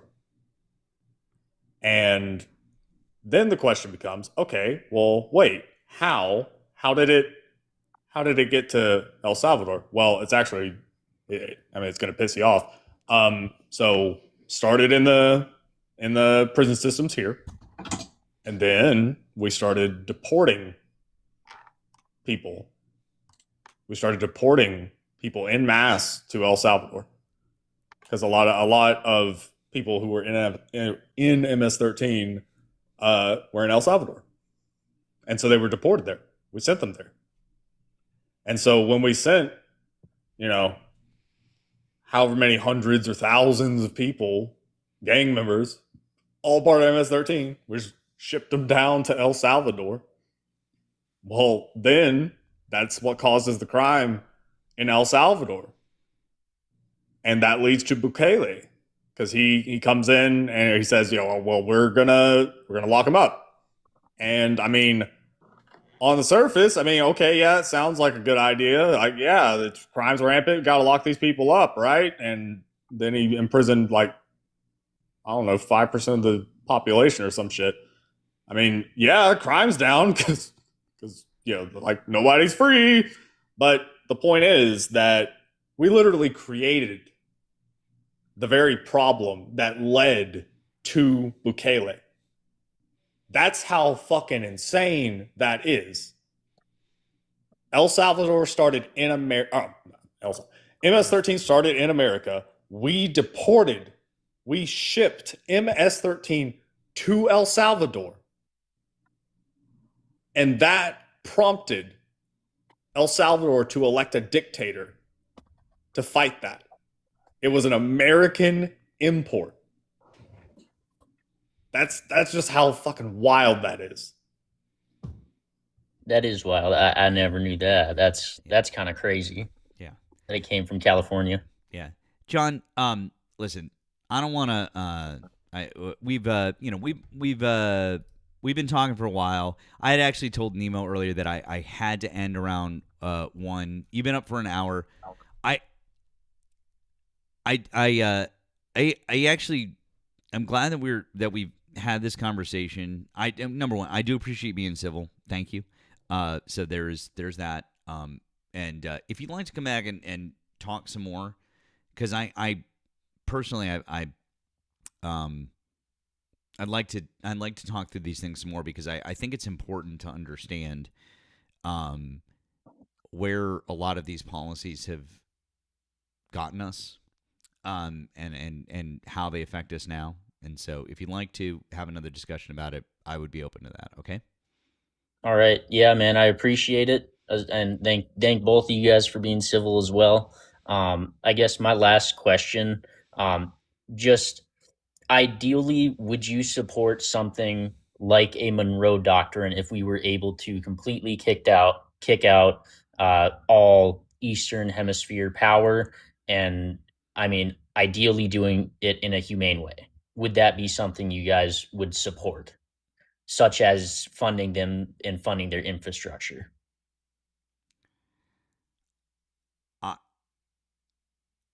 I don't care so much about kicking out other countries or forcing other people, because in today's day and age, that's not a thing I care about. What I care about is helping the countries that we've fucked up. We've fucked up so many Central and South American countries, and that's, like Nemo pointed out, it's the reason why that not only that they have problems, but then their problems end up here in America. We should be fixing their problems because we caused their problems. So I'm less concerned about outside influence, and I'm more concerned about the fact that America is an imperialist nation that should be working to correct its imperialism of the past. So if you're asking me, this is me personally, if you're asking me, would I like to see that get corrected in the Western Hemisphere? Yeah, I would. But it doesn't come with a caveat of, we need to kick out any other influence. I personally believe that if we did the right kind of soft power, and if the United States was treating these countries with respect and were giving them aid, and we were helping them, and we were a partner to them instead of treating them like disposable pawns as we have so much in the past, and using them for their resources and letting corporations and companies go in and just pillage them, I think that they wouldn't have a need to go and talk to other countries, quite frankly. I think it would just happen organically. But again, I just don't really care. I care about us making sure that those countries are in a better place so that their people can live well and that their problems don't grow and become our problems. That's my take on it. So I can respect that. Nemo, if you have anything else to add, friend.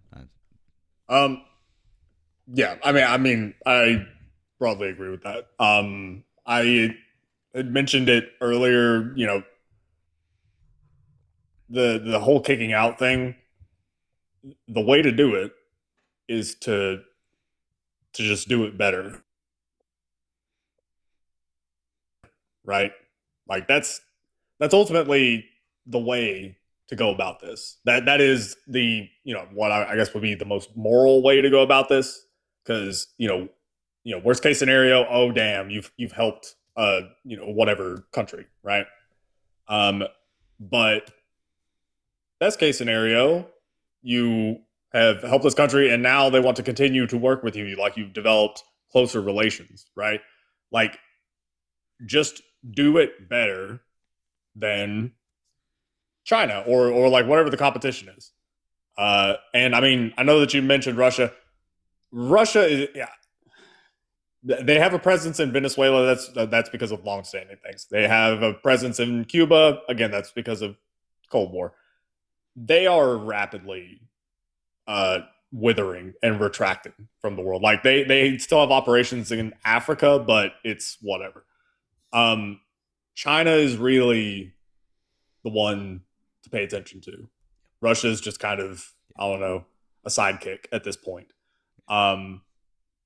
But you know, there are these examples in the Cold War where, you know, we just beat the Russians. We beat the Soviets. We beat the Soviets at whatever it was. You know, whatever great power contest it was. We did it better.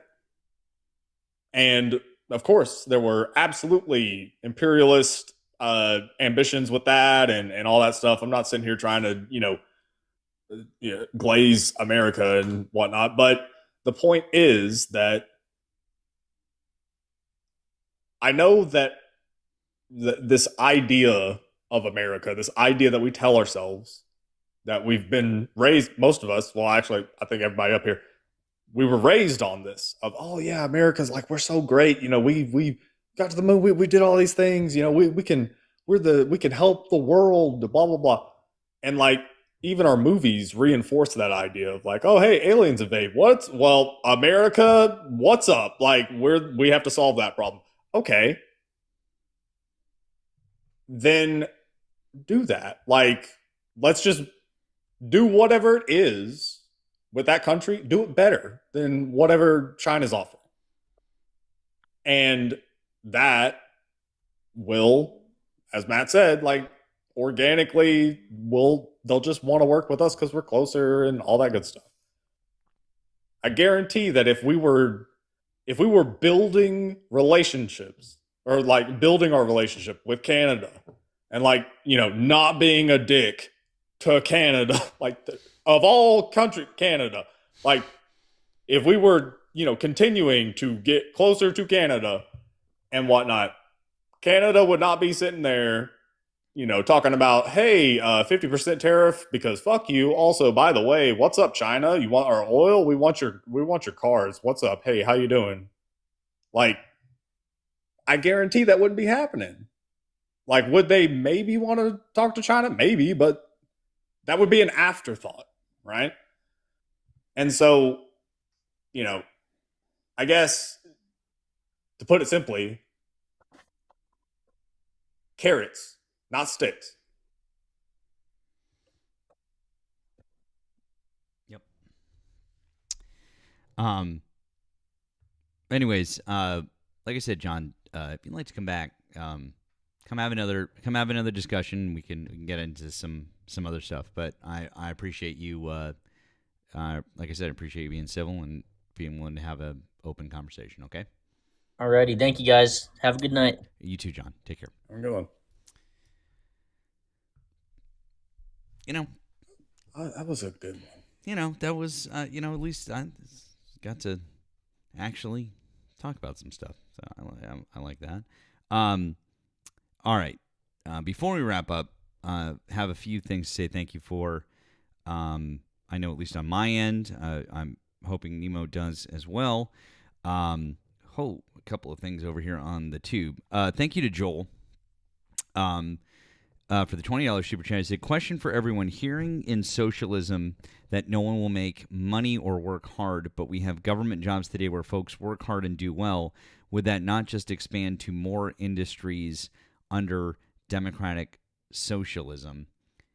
I mean, democratic socialism doesn't mean that nobody has that there's all of a sudden no one works hard and nobody makes money. That's not. It's the idea. One of the main tenets of democratic socialism is giving workers the rights to the means of production and letting them get more money and get more from the fruits of their labors. They should be the ones who are profiting from their own labor.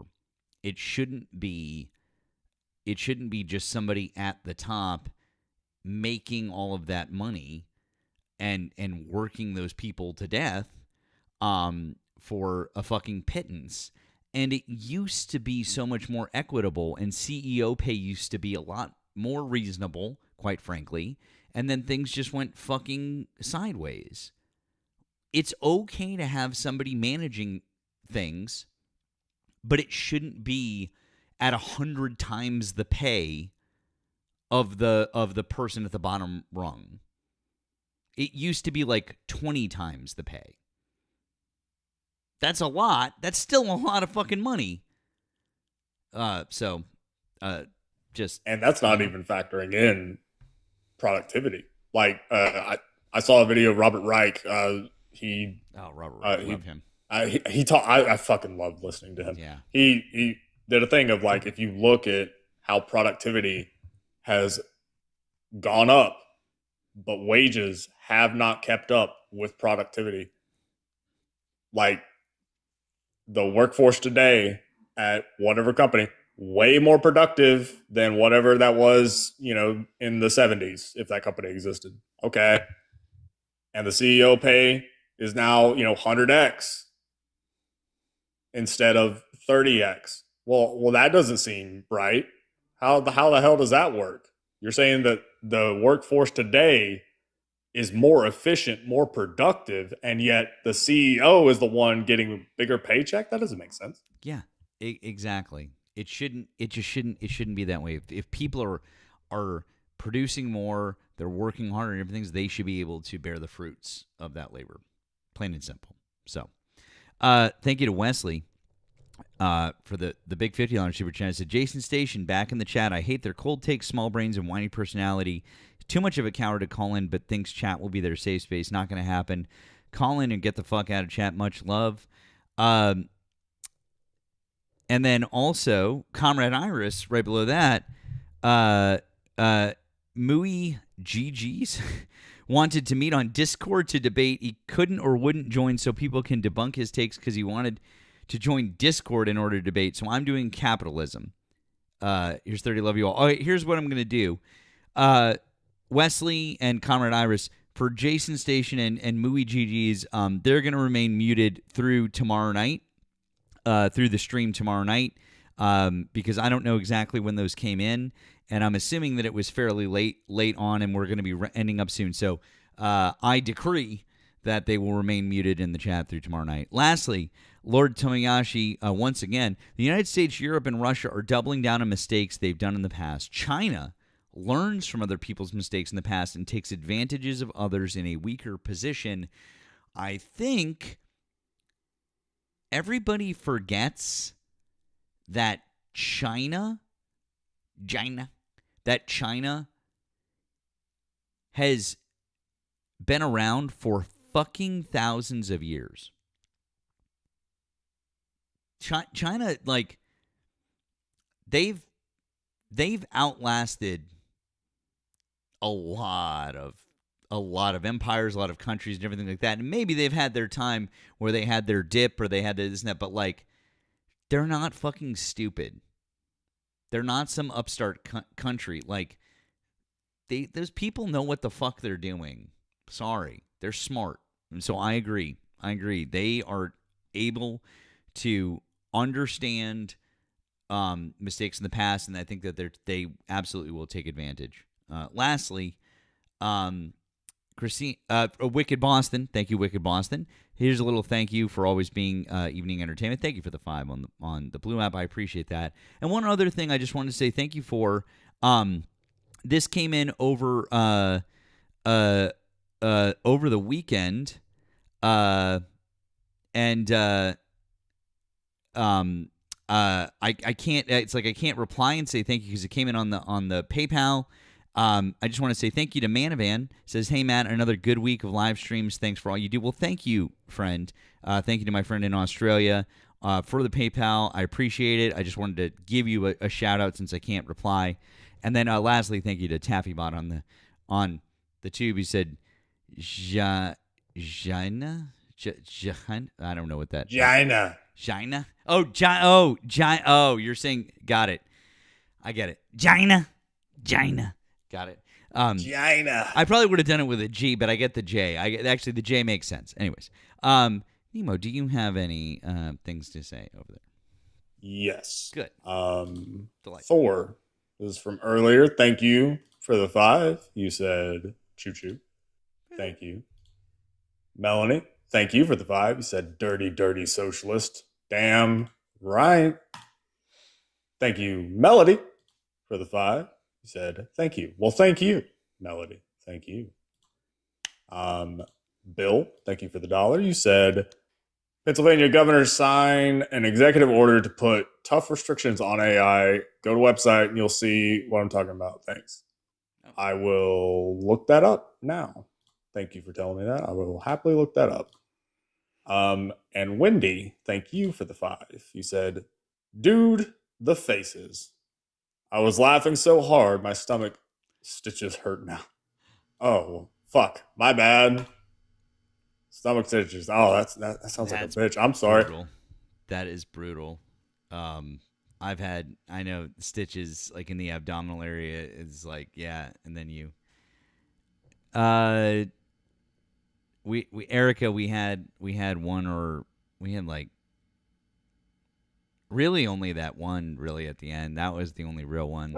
I went like, no, well, we had like the one phone call weird philosophy guy. That was a bust. And then we did have a guy that we talked to at the end there for an hour, and he wanted to talk a bit about the Monroe Doctrine and stuff. So at least that was semi-interesting. So we had that. But so that being said, friends, we are going to wrap up. Please make sure that you're subscribed to both of us over on the tube. Nemo's getting dangerously close to 1,000 subscribers, which we like to see. So make sure you're subscribed to me. Make sure you're subscribed to Nemo. His @ is right down in the description of the video. But also, if you're over here on TikTok, you can find it in his link tree. Any of you who heard us read off any messages, you heard that because we have our apps in our bios over here or in the description of the videos. Thank you, John. We also appreciate it. We have down in the description of the video, there's links there, or like I said, links in our bios over here. Lastly, if you want to join up on Nemo's Discord, we do a lot of fun stuff over there. There's a lot of good things to share. There's a lot of good chats and whatnot. Whose live are we going to now? Well, I believe that Nemo is going to be up in Danielle's live, and so I was going to suggest that we all follow Nemo over there because I know that you haven't gotten enough of Nemo, and so you want more. And he is a man of the people. He is a man of the people, and he will give you what you want.